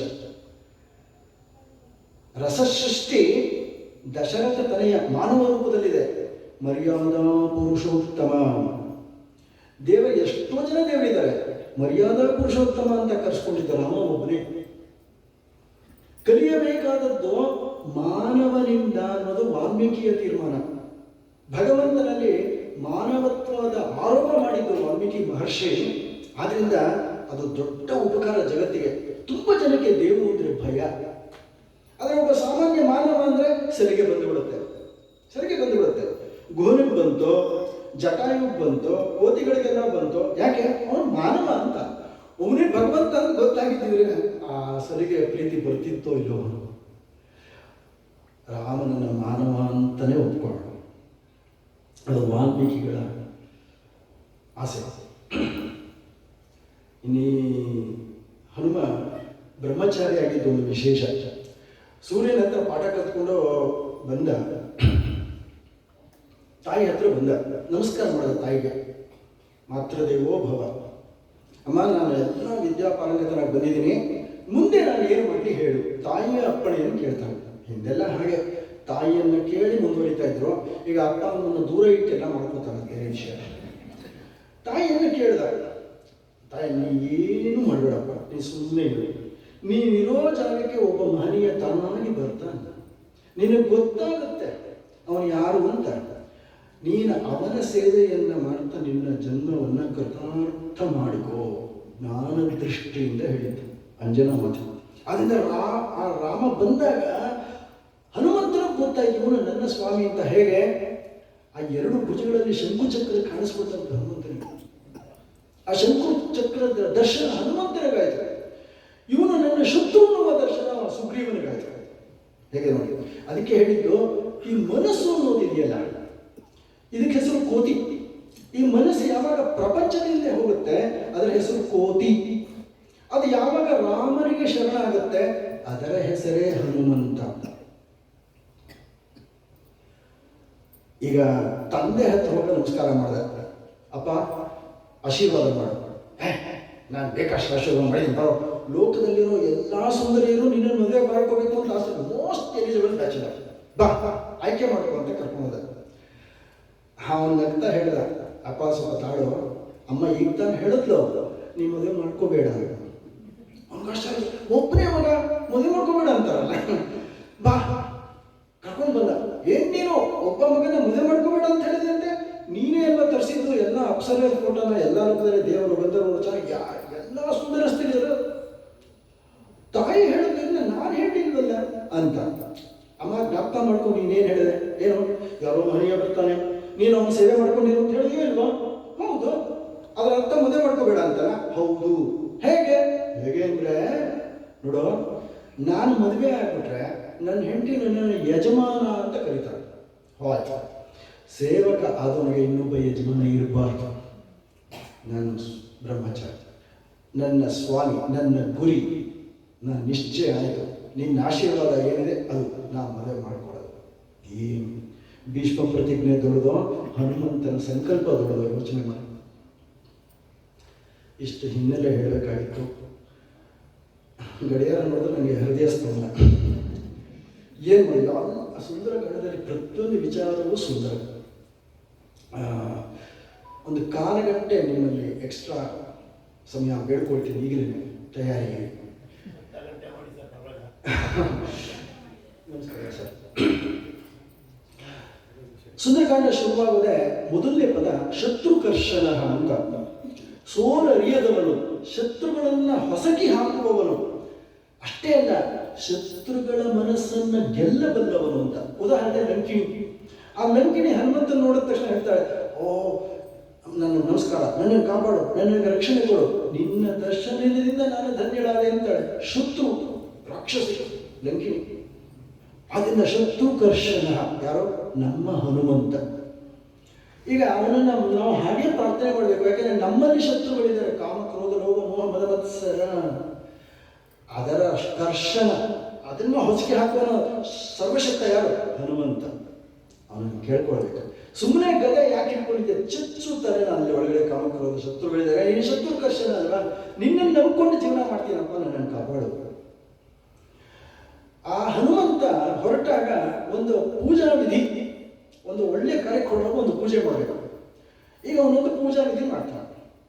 ಇದೊಂದು ತುಂಬ ಸುಂದರವಾದ ಶ್ಲೋಕ. ಒಂದು 2 ನಿಮಿಷ ಹೆಚ್ಚು ಸಮಯ ತಗೊಳ್ತೇವೆ. ಏನು ಪೂಜೆ ಮಾಡಿದ? ಒಂದು ಪ್ರಾರ್ಥನೆ. ಸ ಸೂರ್ಯಾಯ ಮಹೇಂದ್ರಾಯ ಪವನಾಯ ಸ್ವಯಂಭುವೇ ಭೂತೇಭ್ಯಶ್ಚಾಂಜಲಿಂ ಕೃತ್ವಾ ಚಕಾರ ಗಮನೆ ಮತಿಂ. ಸೂರ್ಯನಿಗೆ ವಂದನೆ ಮಾಡ್ತಾನೆ. ಸೂರ್ಯ ಅವನ ಗುರು ವಂದನೆ. ಸೂರ್ಯ ಅವನ ಇಷ್ಟ ದೇವತ. ಸೂರ್ಯ ಲೋಕದ ಕಣ್ಣು. ಸೂರ್ಯನಲ್ಲಿ ಪ್ರಾರ್ಥನೆ. ನಾನು ಸೀತೆಯನ್ನು ಹುಡುಕಕ್ಕೆ ಹೋಗ್ತಾ ಇದ್ದೀನಿ, ನನ್ನ ಕಣ್ಣಿಗೆ ಸೀತೆ ಬಿಡದೆ ಇರಬಹುದು, ಆದರೆ ನೀನು ಲೋಕದ ಕಣ್ಣಲ್ವಾ, ಅಂತ ನನಗೆ ಆ ಒಳಗಣ್ಣನ್ನು ತೋರಿಸಿ ಸೀತೆ ಎಲ್ಲಿದ್ದಾಳೆ ಅಂತ ತೋರಿಸ್ಕೊಡಪ್ಪ ಸೂರ್ಯ. ಮಹೇಂದ್ರ ದೇವೇಂದ್ರ, ನನಗೆ ರಾಮ ಕಾರ್ಯದಲ್ಲಿ ವಿಘ್ನ ಬರದೇ ಇರೋ ಹಾಗೆ ನನಗೆ ಆಶೀರ್ವಾದ ಮಾಡು. ಪವನ ವಾಯು, ನಾನು ಯಾವ ದಿಕ್ಕಲ್ಲಿ ಹಾರ್ತೀನೋ ಅದೇ ದಿಕ್ಕಲ್ಲಿ ನೀನು ಬೀಸಿ ರಾಮ ಕಾರ್ಯಕ್ಕೆ ಅನುಕೂಲ ಮಾಡಿಕೊಡುವಂತ ಪ್ರಾರ್ಥನೆ. ಸ್ವಯಂಭೂ ಅಂದರೆ ಚತುರ್ಮುಖ ಬ್ರಹ್ಮ, ಅವನಲ್ಲಿ ಪ್ರಾರ್ಥನೆ ಮಾಡ್ತಾರೆ. ನಾನು ಲಂಕೆಗೆ ಹೋದಾಗ ಅಲ್ಲಿ ರಾಕ್ಷಸರು ಅಸ್ತ್ರಶಸ್ತ್ರಗಳನ್ನು ನನ್ನ ಮೇಲೆ ದಾಳಿ ಮಾಡ್ತಾರೆ, ಅದರಿಂದ ನನಗೆ ಬಾಧೆ ಆಗದಿರುವ ಹಾಗೆ ಆಶೀರ್ವಾದ ಮಾಡು. ಭೂತೇಭ್ಯ, ಸಕಲ ಜೀವರಾಶಿಗಳಿಗೆ ಕೈ ಜೋಡಿಸಿ ನಮಸ್ಕಾರ ಮಾಡ್ತಾನೆ. ಕೈ ಜೋಡಿಸಿ. ಅದು ಹೀಗೆ ನಮಸ್ಕಾರ ಮಾಡೋದಿದೆಯಲ್ಲ, ಇಬ್ಬರಿಗೆ ಮಾತ್ರ, ಎಲ್ರಿಗೂ ಮಾಡಬಾರ್ದು, ಎಲ್ರಿಗೂ ಹೀಗೆ ಮಾಡಬೇಕು. ಸಂಪ್ರದಾಯ ಹೀಗೆ ಮಾಡೋದು ಹೇಳೋದು ಇಬ್ಬರಿಗೆ ಮಾತ್ರ, ಗುರುವಿಗೆ, ಭಗವಂತನಿಗೆ. ತಂದೆ ತಾಯಿಗೂ ಇಲ್ಲ, ಗುರುವಿಗೆ ಭಗವಂತನಿಗೆ ಮಾತ್ರ ತಲೆ ಮೇಲೆ ಕೈ ಇಟ್ಟು ಹೀಗೆ ಮಾಡಬೇಕಂತ. ಆಂಜನೇಯ ಸಕಲ ಜೀವರಾಶಿಗಳಿಗೆ ಶಿರಸ್ಸಿನ ಮೇಲೆ ಕೈ ಜೋಡಿಸಿ ನಮಸ್ಕಾರ ಮಾಡಿದಂದ್ರೆ ಏನು? ಸರ್ವಾತ್ಮ ಭಾವ, ಎಲ್ಲರಲ್ಲಿರುವುದು ನನ್ನ ರಾಮ. ಎಷ್ಟು ಜನ ಗೊತ್ತಾ ಎಷ್ಟು ನಮಸ್ಕಾರ ಮಾಡೋದು? ಭೂತಿ ಎಲ್ಲರಿಗೂ ನಮಸ್ಕಾರ ಮಾಡ್ತಾರೆ. ಇದು ಪೂಜಾ ವಿಧಿಯನ್ನ ಇದೇ ಶ್ಲೋಕ ರಮಣ ಮಹರ್ಷಿಗಳು ಉಪದೇಶ ಮಾಡ್ತಾರೆ. ಉಪದೇಶ ಸಾರದಲ್ಲಿ ಅಷ್ಟಮೂರ್ತಿ ಭೃತ್ ದೇವ ಪೂಜನಂ. ಅಷ್ಟಮೂರ್ತಿ ಭೃತ್ ಏನು ಇವಾಗ ಹನುಮಂತ ಪ್ರಾರ್ಥನೆ ಮಾಡಿದ್ದಾರೆ ಅದನ್ನೇ ಪೂಜಾ ವಿಧಿ ಅಂತ ಹೇಳೋದು. ಪಂಚಭೂತಗಳು ಆಕಾಶ, ಗಾಳಿ, ಬೆಂಕಿ, ನೀರು, ಭೂಮಿ, ಆಮೇಲೆ ಸೂರ್ಯ, ಚಂದ್ರ, ಯಜಮಾನ, ಒಳಗಡೆ ಚೈತನ್ಯ. ಇದೇ ಪರಮಾತ್ಮನ ಬಾಹ್ಯ ರೂಪಗಳು, ಪ್ರತ್ಯಕ್ಷ ರೂಪ. ಈ 8 ತಿಂಗಳಿಂದ ಮಳೆ ಬರ್ತಾ ಇದೆ, ಯಾರನ್ನಾದ್ರೂ ಕೇಳಿ, ಎಲ್ಲ ಬಂದು ನನಗೆ ತುಂಬ ಜನ ಹೇಳ್ತಾರೆ ಬಿಸಿಲು ಜಾಸ್ತಿ ಇದೆ, ಈ ಸೂರ್ಯ ತಡೀತಾರೆ, ಸೂರ್ಯನ್ ಬೈತಾರೆ, ಮಳೆ ಬೈತಾರೆ. ಅಪ್ಪ ಪ್ರತ್ಯಕ್ಷ ದೈವ ಕಣೋ, ದೇವರನ್ನು ಬೈತಾ ಇದೆಯಾ? ಅರ್ಥ ಆಗಲ್ಲ. ಯಾರು ಅಂತ ನಾನು ಅರ್ಥ ಆಗಲ್ಲ. ನಾವು ಮಾಡೋದು ಎಷ್ಟು ಅಪಚಾರ ನೋಡಿ. ಆಮೇಲೆ ನಾವು ದೇವ್ರಿಗೆ ಎಲ್ಲ ಒಳ್ಳೇದು ಮಾಡಬೇಕು. ನಾನು ದೇವ್ರಿಗೆ ಎಷ್ಟು ಬೇಕಾದರೂ ಬೈಯೋದು, ದೇವ್ರು ನನಗೆ ಒಳ್ಳೇದು ಮಾಡಬೇಕು. ಹೇಗೆ ಸಾಧ್ಯ? ಬ್ರಹ್ಮವನ್ನು ಜಗತ್ತಾಗಿ ನೋಡುವಂತೂ ಶಾಸ್ತ್ರ. ವಿಶ್ವಂ ವಿಷ್ಣು, ವಿಶ್ವವೇ ವಿಷ್ಣು. ಆದರೆ ಆ ವಿಶ್ವದ ಎಷ್ಟು ಅತ್ಯಾಚಾರ ಅನಾಚಾರ ಮಾಡ್ತಾ ಇದ್ದೀವಿ ಇವತ್ತೊಂದು ದಿವಸ. ದೇವರ ಆಶೀರ್ವಾದ ಮಾತ್ರ ಬೇಕು ಅಂದರೆ ಹೇಗೆ ಸಾಧ್ಯ? ನಮ್ಮನ್ನು ನಾವು ತಿದ್ಕೋತ ರಾಮಾಯಣ ಹೇಳ್ತಾ ಇದ್ದೀರ. ಅದಕ್ಕೆ ದಕ್ಷಿಣಾಮೂರ್ತಿ ಸ್ತೋತ್ರದಲ್ಲಿ ಜಗದ್ಗುರು ಗುರುಮೂರ್ತಿಯಾಗಿ ಬೋಧನೆ ಮಾಡಿದ್ದು ಇದೇ ಪೂಜಾ ವಿಧಿಯನ್ನು. ಭೂರಂಭಾಸ್ಯ ನರೋ ನಿರಂಬರ ಮಹನ್ನಾಥೋ ಹಿಮಾಂಶು ಪುಮಾನ್ ಇತ್ಯಾಭಾತಿ ಚರಾಚರಾತ್ಮಕಮಿದಂ ಯಸ್ಯೈವ ಮೂರ್ತ್ಯಷ್ಟಕಂ. ಮೂರ್ತಿ ಅಷ್ಟಕಂ. ಈ 8 ರೂಪಗಳನ್ನೇ ನೀನು ದಿನ ದಿನವೂ ಪೂಜೆ ಮಾಡು. ಯಾರು ಹೇಳಿದ್ದು? ದಕ್ಷಿಣಾಮೂರ್ತಿ, ಪರಶಿವನ ಗುರುವಿನ ಅವತಾರ, ಜಗದ್ಗುರು. ನಮ್ಗೆ ಅರ್ಥ ಆಗಲ್ಲ, ಹೋಗ್ಲಿ ಬಿಡಿ. ರಮಣ ಮಹರ್ಷಿಗಳು ಏನು ಹೇಳಿದ್ರು, ದಕ್ಷಿಣಾಮೂರ್ತಿ ಏನು ಹೇಳಿದ್ರು, ಸರಿ. ವಿಶ್ವಾಮಿತ್ರರು ಅದನ್ನೇ ಹೇಳಿರೋದು ಗಾಯತ್ರಿ ಮಂತ್ರದಲ್ಲಿ. ಅರ್ಥ ಮಾಡ್ಕೋಬೇಕು ನಾವು. ವಿಶ್ವಾಮಿತ್ರ ಏನು ಹೇಳಿದ್ರು? ಓಂ ಭೂಹು ಓಂ ಭುವಃ ಓಂ ಸ್ವಃ ಓಂ ಮಹಾ ಎಲ್ಲ ಹೇಳಿದ್ರಲ್ಲ.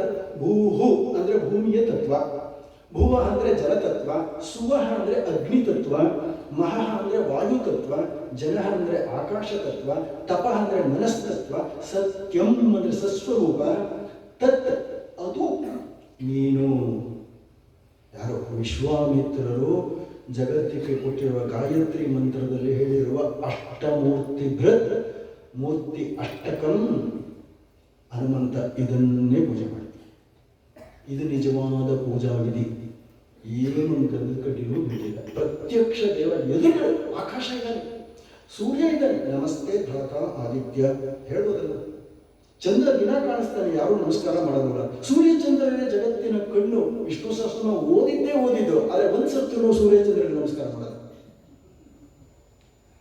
ಎಲ್ಲಿ ಭಗವಂತನ ಆಶೀರ್ವಾದ, ಎಲ್ಲಿ ರಾಮ ಬಂದರೆ ನಮಗೆ ಕಾಣಿಸೋದು. ತಾಮಸಿಗೆ ವರವೆಲ್ಲಿ ಅಂತ. ಇನ್ನು ಹನುಮಂತ ಹೊರಟಿದ್ದಾನೆ, ಭರವಸೆ ಕೊಡ್ತಾನೆ ತನ್ನ ಸಂಗಾತಿಗಳಿಗೆ, ನಾನು ಹೋಗ್ತಿದ್ದೀನಿ. ಹೇಗೆ? ರಾಮ ಬಾಣದಂತೆ ಎಲ್ಲೂ ನಿಲ್ಲದೆ ಹೋಗ್ತೀನಿ ಲಂಕೆ, ಎಲ್ಲೂ ನಿಲ್ಲಲ್ಲ. ಹೇಗಿದೆ? ಇಲ್ಲೊಂದು ತತ್ವ ಇದೆ. ನಾನು ಹೇಳಿದ್ದಲ್ಲ, ಮೌಲ್ಯಗಳನ್ನು ನಾವು ಅಳವಡಿಸಿಕೊಳ್ಳುವಂತಹ ಶಿಕ್ಷಣ. ಜೀವನ ರಾಮ ಸೇವೆಗೆ ಸಮರ್ಪಿತವಾದಾಗ ಮತ್ತೆ ಹಿಂದಕ್ಕೆ ಹೆಜ್ಜೆ ಇಡಬಾರ್ದು. ಎಲ್ಲೂ ನಾನು ನಿಲ್ಲದೆ ಹೋಗ್ತೀನಿ ಲಂಕೆಗೆ ಅಂತಾರಲ್ಲ, ಅಂದ್ರೆ ಏನರ್ಥ? ರಾಮನ ಭಕ್ತನಾದ ಮೇಲೆ ಗುರಿ ಒಂದೇ, ಏನು? ಆ ಸತ್ಯವನ್ನು ತಿಳ್ಕೊಳ್ಬೇಕು. ಆತ್ಮಾರಾಮನಲ್ಲಿ ಲೀನ ಆಗುವವರೆಗೆ ಸಾಧನೆ ನಿಲ್ಬಾರ್ದು. ಸರ್ವ ಪ್ರಕಾರದಿಂದ ಸೀತೆಯನ್ನ ಹುಡುಕಿ ದರ್ಶನ ಮಾಡಿಕೊಂಡೇ ಹಿಂತಿರುಗಿ ಬರ್ತೀನಿ. ಒಂದು ವೇಳೆ ನನಗೆ ಸೀತೆ ಸಿಕ್ಕದೆ ಹೋದರೆ ರಾವಣನ ಹೆಡೆಮುಡಿ ಕಟ್ಟಿ ಲಂಕೆಯನ್ನು ಬುಡಸಮೇತ ಕಿತ್ತು ತಗೊಂಬಂದು ರಾಮನ ಮುಂದೆ ಇಟ್ಬಿಡ್ತೀವಿ. ರಾಮ ಹೊಡ್ಕೊಳ್ಳಿ, ಏನು ಸಂಕಲ್ಪ. ಏನೋ ಹಿಂದಿ ಹೇಳ್ತಾರೆ, ಮಾರೇತು ಹಾಕಿಕೋ ಮಾರಣ ಅಂತ ದೊಡ್ಡ ಸಂಕಲ್ಪ. ಸಿಕ್ಕದೆ ಹೋದ್ರೆ ಲಂಕೆನೇ ತಗೊಂಡ್ಬರ್ತೆ. ಯಾಕಂದ್ರೆ ಸಂಪಾತಿ ಹೇಳಿದ್ದ ಅಶೋಕವನ್ನಲ್ಲಿದ್ದಾಳೆ, ಗೊತ್ತಿತ್ತು. ಸಿಕ್ಕದೆ ಹೋದ್ರೆ ಅಂದ್ರೆ ಏನು ಭರವಸೆ ಕೊಡ್ತಾನೆ ತನ್ನ ಸಂಗಾತಿಗಳಿಗೆ, ನಾನು ಕೈ ಕಾರ್ಯ ಬರೋದಿಲ್ಲ, ರಾಮ ಕಾರ್ಯ ಸಾಧನೆ ಮಾಡಿಕೊಂಡೇ ಬರ್ತೀನಿ. ನಮ್ಮ ರಾಮಮಂದಿರದ ಸಮಿತಿಯ ಸದಸ್ಯರೆಲ್ಲರೂ ಹನುಮಂತನಿಗೆ ಸಮಾನ. ಏನು ಸಂಕಲ್ಪ ಮಾಡ್ತಾರೆ ಅದನ್ನು ನೆರವೇರಿಸ್ತಾರೆ. ಹನುಮಂತ ಪ್ರೇರಣೆ.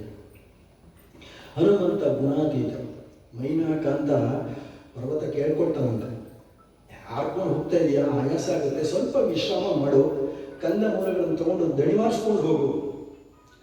ಅವನಾಗಲೇ ಮಾತು ಕೊಟ್ಟಿದ್ದ, ರಾಮ ಮಾಡದಂತೆ ಹೋಗ್ತೀನಿ ಅಂತ. ಅದೇ ಮಾತನ್ನು ಮೈನಾಕನ್ ಹೇಳ್ತಾನೆ, ರಾಮ ಕಾರ್ಯದಲ್ಲಿ ನನಗೆ ವಿಶ್ರಾಂತಿ ಬೇಕಿಲ್ಲ, ರಾಮ ಕಾರ್ಯದಲ್ಲಿ ನನಗೆ ದಣಿವಿಲ್ಲ. ಆ ಮೈನಾಕನ ಪ್ರೀತಿಗೆ ಮೈದಡಿ ಹಚ್ಕೊಂಡೇ ಹೋದ.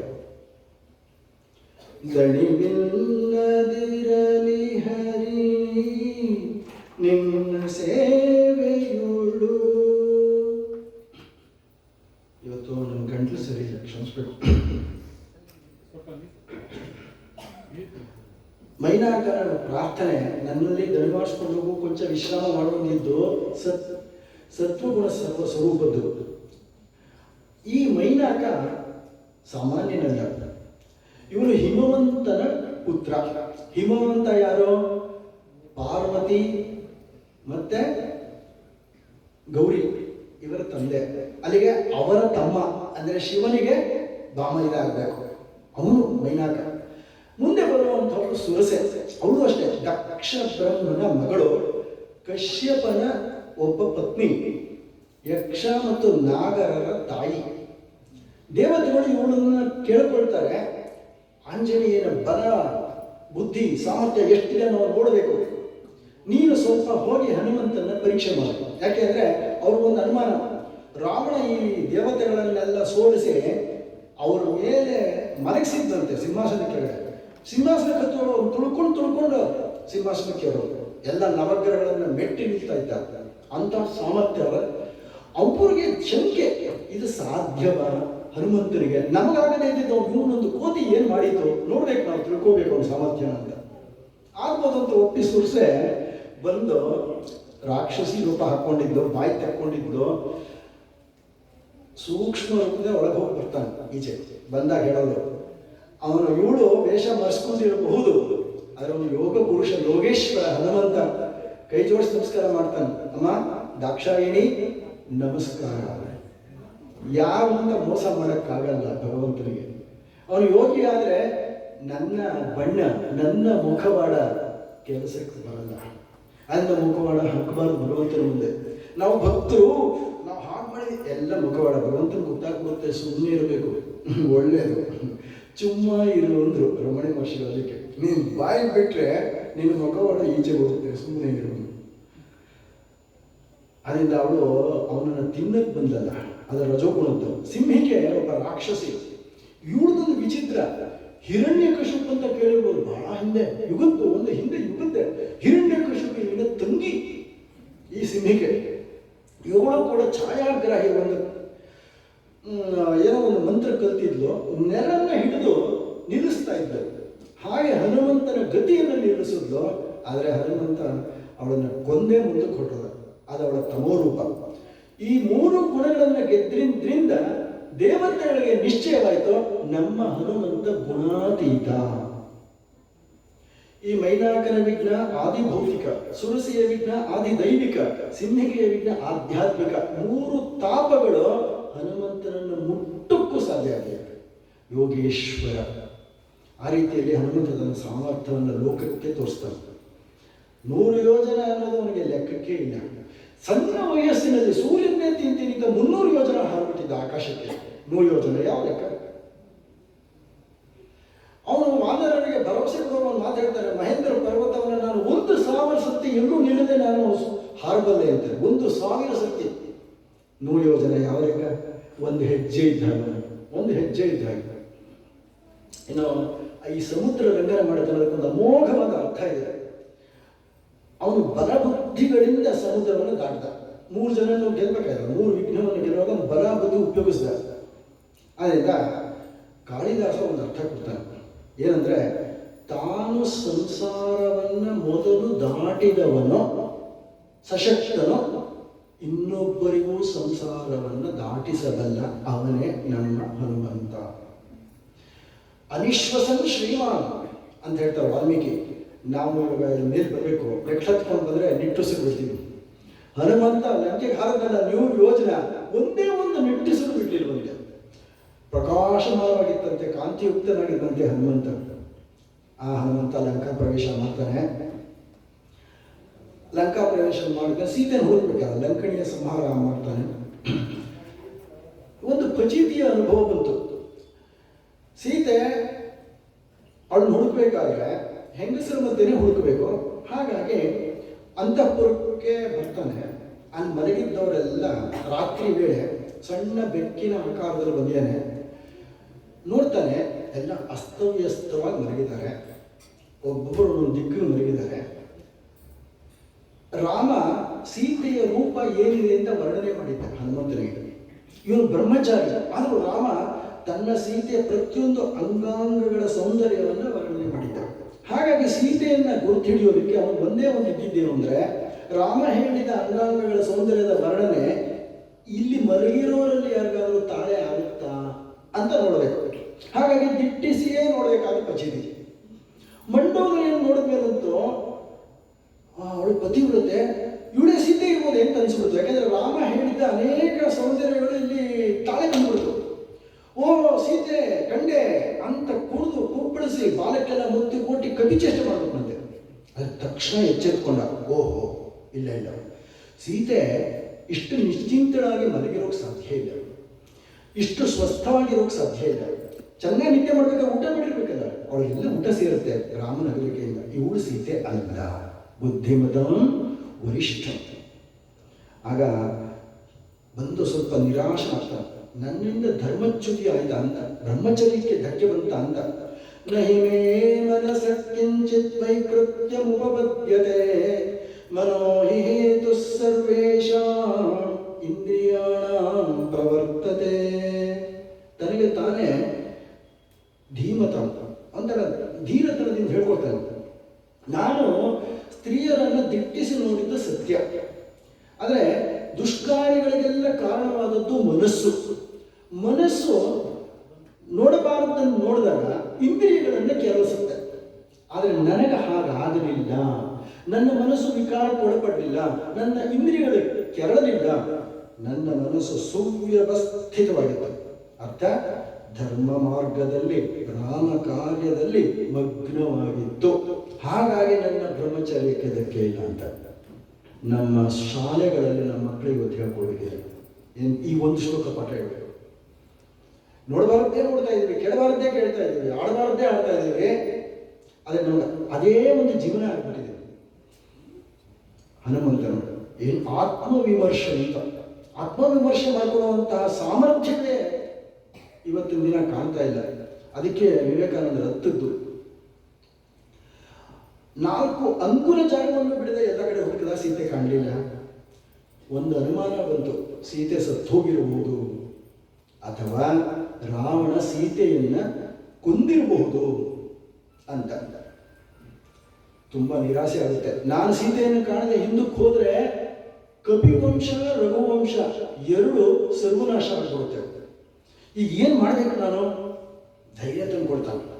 ಯಾವಾಗ ನಿಮಗೆ ಏನು ಮಾಡಬೇಕು ಅಂತ ದಿಕ್ಕು ತೋಚಲ್ವೋ ಆಗ ಏನು ಮಾಡಬೇಕು ಅಂತ ಹನುಮಂತ ಹೇಳ್ಕೊಡ್ತಾನೆ. ಆಗ ಒಂದು ಪ್ರಾರ್ಥನೆ ಮಾಡ್ತಾನೆ. ಈಗ ಆಗ ನಿರಾಕಾರವನ್ನು ಪೂಜಾ ವಿಧಿಯಲ್ಲಿ ತಂದ, ಈಗ ಸಾಕಾರವನ್ನು ತರ್ತಾನೆ. ನೋಡಿ, ನಾವು ನಿರಾಶರಾದಾಗ ನಾಳೆ ಮುಂದೆ ಏನು ಮಾಡಬೇಕು ಅಂತ ಗೊತ್ತಾಗದೇ ಇದ್ದಾಗ ಭಗವಂತನನ್ನು ಮೊರೆಯಿಡಬೇಕು. ನಮೋಸ್ತು ರಾಮಾಯ ಸಲಕ್ಷ್ಮಣಾಯ ದೇವ್ಯೈ ಚ ತಸ್ಮೈ ಜನಕಾತ್ಮಜಾಯೈ ನಮೋಸ್ತು ರುದ್ರೇಂದ್ರಯಾನಿಲೇಭ್ಯೋ ನಮೋಸ್ತು ಚಂದ್ರಾರ್ಕಮರುಗಣೇಭ್ಯಃ. ಕಾರ್ಯ ಸಾಧನೆ ಏನು ಅಡಿಗಡಿಗೆ ವಿಘ್ನಗಳೇ. ನೀವು ಜೀವನದಲ್ಲಿ ಸಾಧನೆ ಹೊರಟ ತಕ್ಷಣ ನೀವು ಸಾಧನೆ ಮಾಡಿದ್ರೆ ಸುಮ್ಮನೆ ಇರಿ, ಎಲ್ಲ ಚೆನ್ನಾಗಿರುತ್ತೆ. ನಾಳೆಯಿಂದ ನಾನು ಸಾಧನೆ ಮಾಡ್ತೀನಿ ಅಂತ ಸಂಕಲ್ಪ ಮಾಡಿ ಶುರು ಅಲ್ಲಿಂದ ಪ್ರಾಬ್ಲಮ್. ಪ್ರಯತ್ನ ಮಾಡ್ಕೊಂಡು ನಿಮ್ಗೆ ಗೊತ್ತಾಗುತ್ತೆ.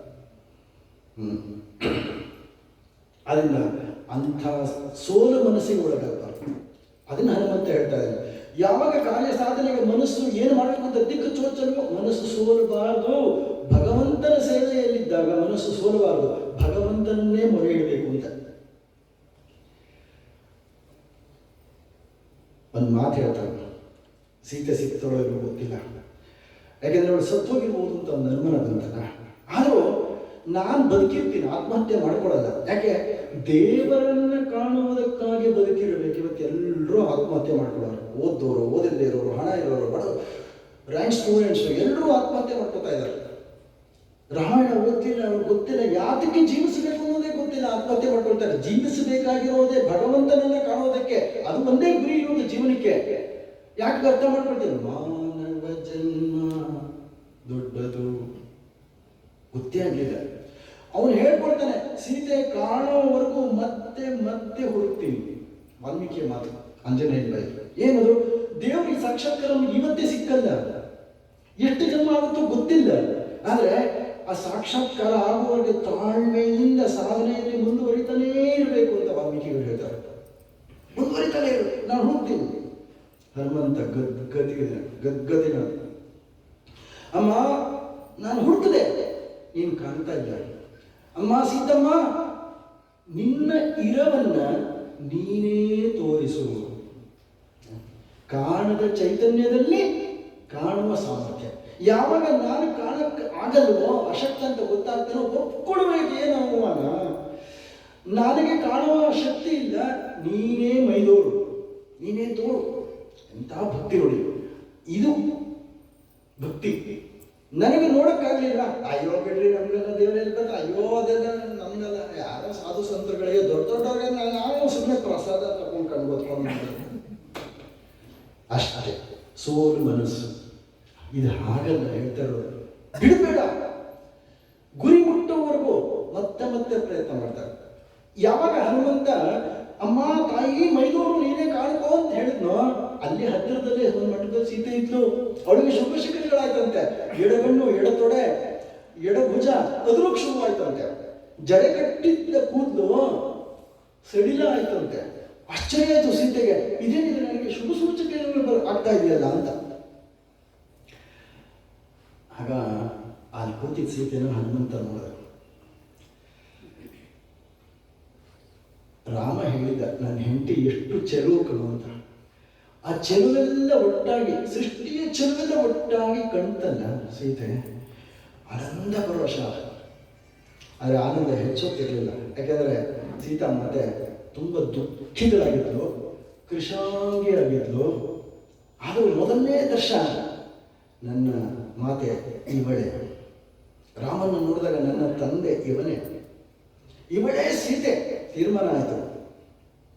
ರಾಮನ ಪ್ರಾಣ ಪ್ರಿಯಳಾದ ಕನಕವರ್ಣಾಂಗಿ, ಚಿನ್ನದಂತೆ ಹೊಡಿತಾ ಇದ್ದಾನೆ ನೀವು. ಅವನು ಗೊತ್ತಾಯ್ತು, ಸೀತೆ ಶಾರೀರಿಕವಾಗಿ ಇಲ್ಲಿದ್ದಾಳೆ ಅಷ್ಟೇ, ಆದರೆ ಮಾನಸಿಕವಾಗಿ ರಾಮನನ್ನು ಬಿಟ್ಟಿಲ್ಲ. ನಮ್ಮ ಶರೀರ ಎಲ್ಲಾದ್ರೂ ಹೋಗಲಿ, ಏನಾದರೂ ಮಾಡ್ತಾ ಇರಲಿ, ಮನಸ್ಸು ಭಗವಂತನಲ್ಲಿ ನೆನೆಯಲಿರಬೇಕು ಅನ್ನೋದು ತತ್ವ ಇಲ್ಲಿದೆ. ಅಶೋಕವನದಲ್ಲಿ ಇದ್ದಾಳೆ ಇಲ್ಲಿ ಶಾರೀರಿಕವಾಗಿ, ಮನಸ್ಸೆಲ್ಲಿದೆ? ರಾಮನಲ್ಲಿದೆ. ತೀರ್ಮಾನ ಯಾರದ್ದು? ಹನುಮಂತನದ್ದು. ಅವನು ನೋಡಿ ಹೇಳ್ತಾ ಇರೋದು, ಇವಳೇ ಸೀತೆ. ಯಾರ ಮನಸ್ಸು ಸದಾಕಾಲ ಸುಖವೋ ಕಷ್ಟವೋ, ದುಃಖವೋ ಸಂಕಟವೋ ರಾಮನಲ್ಲಿ ನೆಲೆ ನಿಂತಿರುತ್ತೋ ಅವರೆಲ್ಲರೂ ಸೀತೆಯರು. ಆ ನಿಶ್ಚಯ ಮಾಡಿಕೊಂಡ ಆ ಶ್ರೀರಾಮ ಯಾತಕ್ಕೆ ತನ್ನ ಹೆಂಡತಿಗೋಸ್ಕರ ಪರಿತಾಪ ಪಡ್ತಾ ಇದ್ದಾನೆ ಅಂತ ಲೆಕ್ಕಾಚಾರ ಮಾಡೋದಂತೆ ಹನುಮಂತ. ಬುದ್ಧಿಮತ ವರಿಷ್ಠ 4 ಕಾರಣಗಳನ್ನು ಹೇಳ್ತಾನೆ. ಕಾರುಣ್ಯೇನ, ಆಂಡ್ರಸಂಸ್ಯೇನ, ಶೋಕೇನ, ಮದನೇನ ಅಂತ. ಆ ಕಾರುಣ್ಯೇನ ಅಂದ್ರೆ ಅವನೆಯಾದ ಸೀತೆ ರಾಕ್ಷಸರ ಕೈಗೆ ಸಿಕ್ಬಿಟ್ಲಲ್ಲ. ಅವನು ವನವಾಸಕ್ಕೆ ಹೊರಟಾಗ ರಾಮ ಒಂದು ಮಾತು ಹೇಳ್ತಾನೆ, ನೀನು ಬರೋ ಅವಶ್ಯಕತೆ ಇಲ್ಲ ಅಂತ.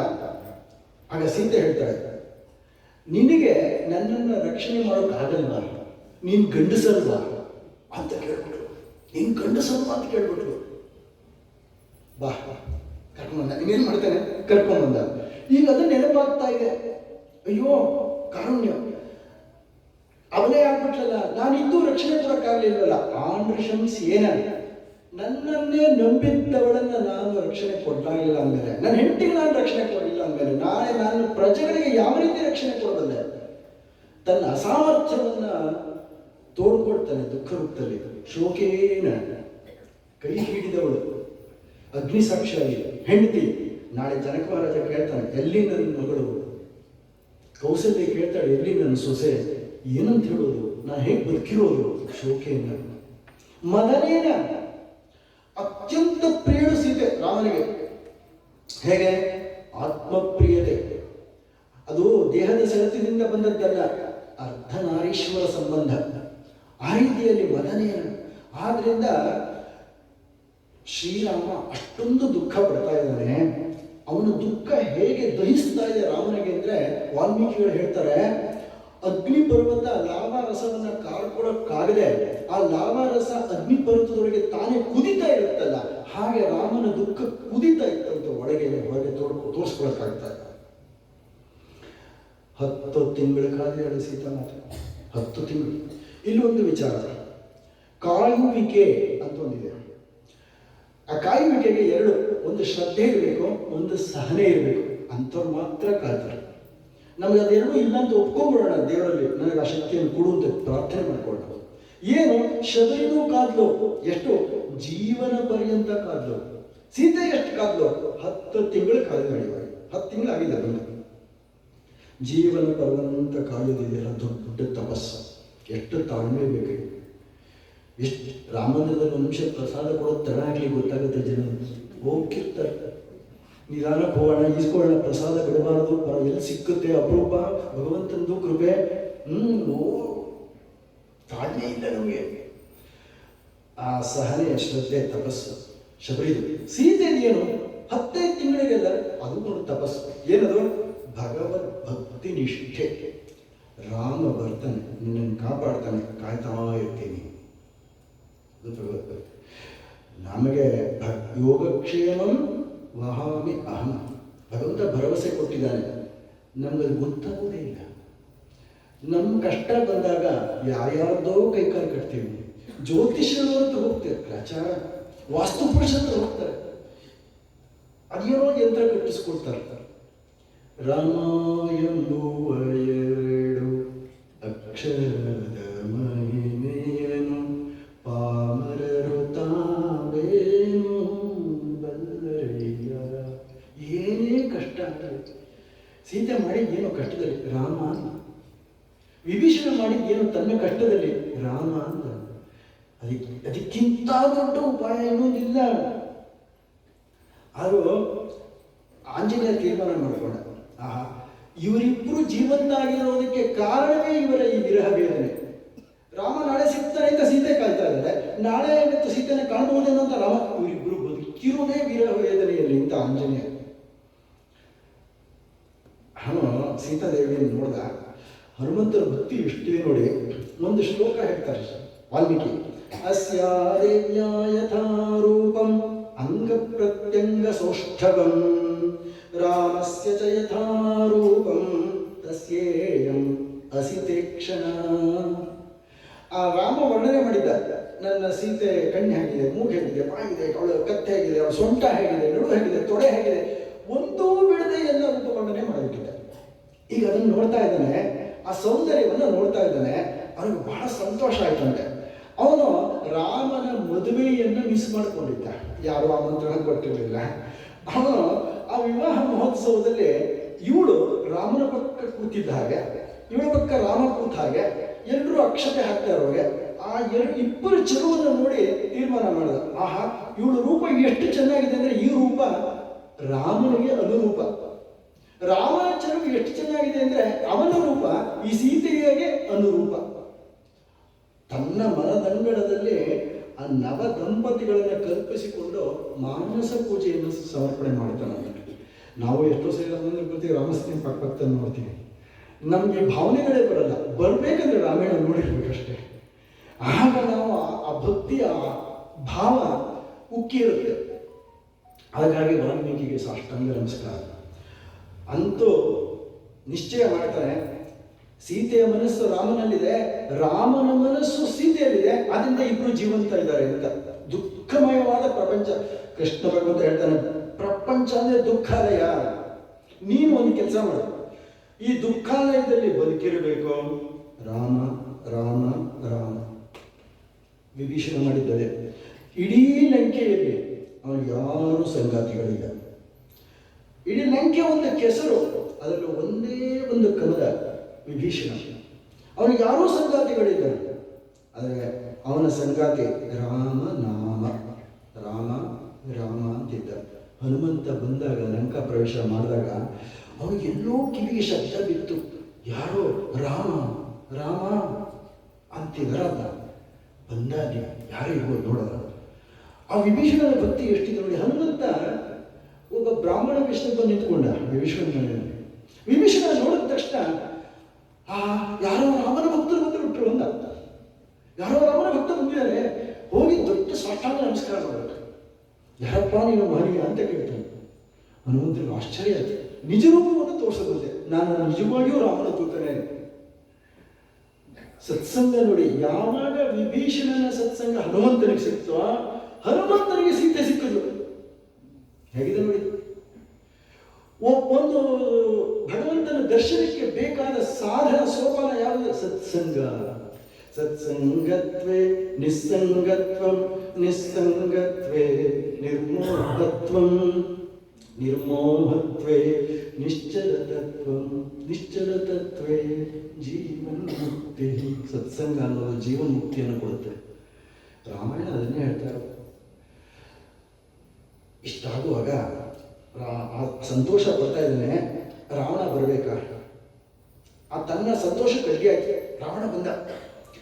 ರಾವಣ ಬಂದು ಸೀತೆಗೆ ಪ್ರಣಯ ಭಿಕ್ಷೆ ಕೇಳ್ತಾ ಇದ್ದಾನೆ. ನಾನೇನು 10 ತಿಂಗಳು ವಾಯ್ದೆ ಕೊಟ್ಟಿದ್ದೆ, 12 ತಿಂಗಳು ವಾಯ್ದೆ ಕೊಟ್ಟಿದ್ದೆ, 10 ತಿಂಗಳು ಕಳೆದೋತು, ಇನ್ನು 2 ತಿಂಗಳು ಬಾಕಿ ಇದೆ. ನೀನು ಒಪ್ಕೊಂಡು ನನಗೆ ವಶರಾದರೆ ಸರಿ, ಇಲ್ಲ ಅಂದ್ರೆ ಏನ್ ಮಾಡ್ತೀನಿ ಗೊತ್ತಾ?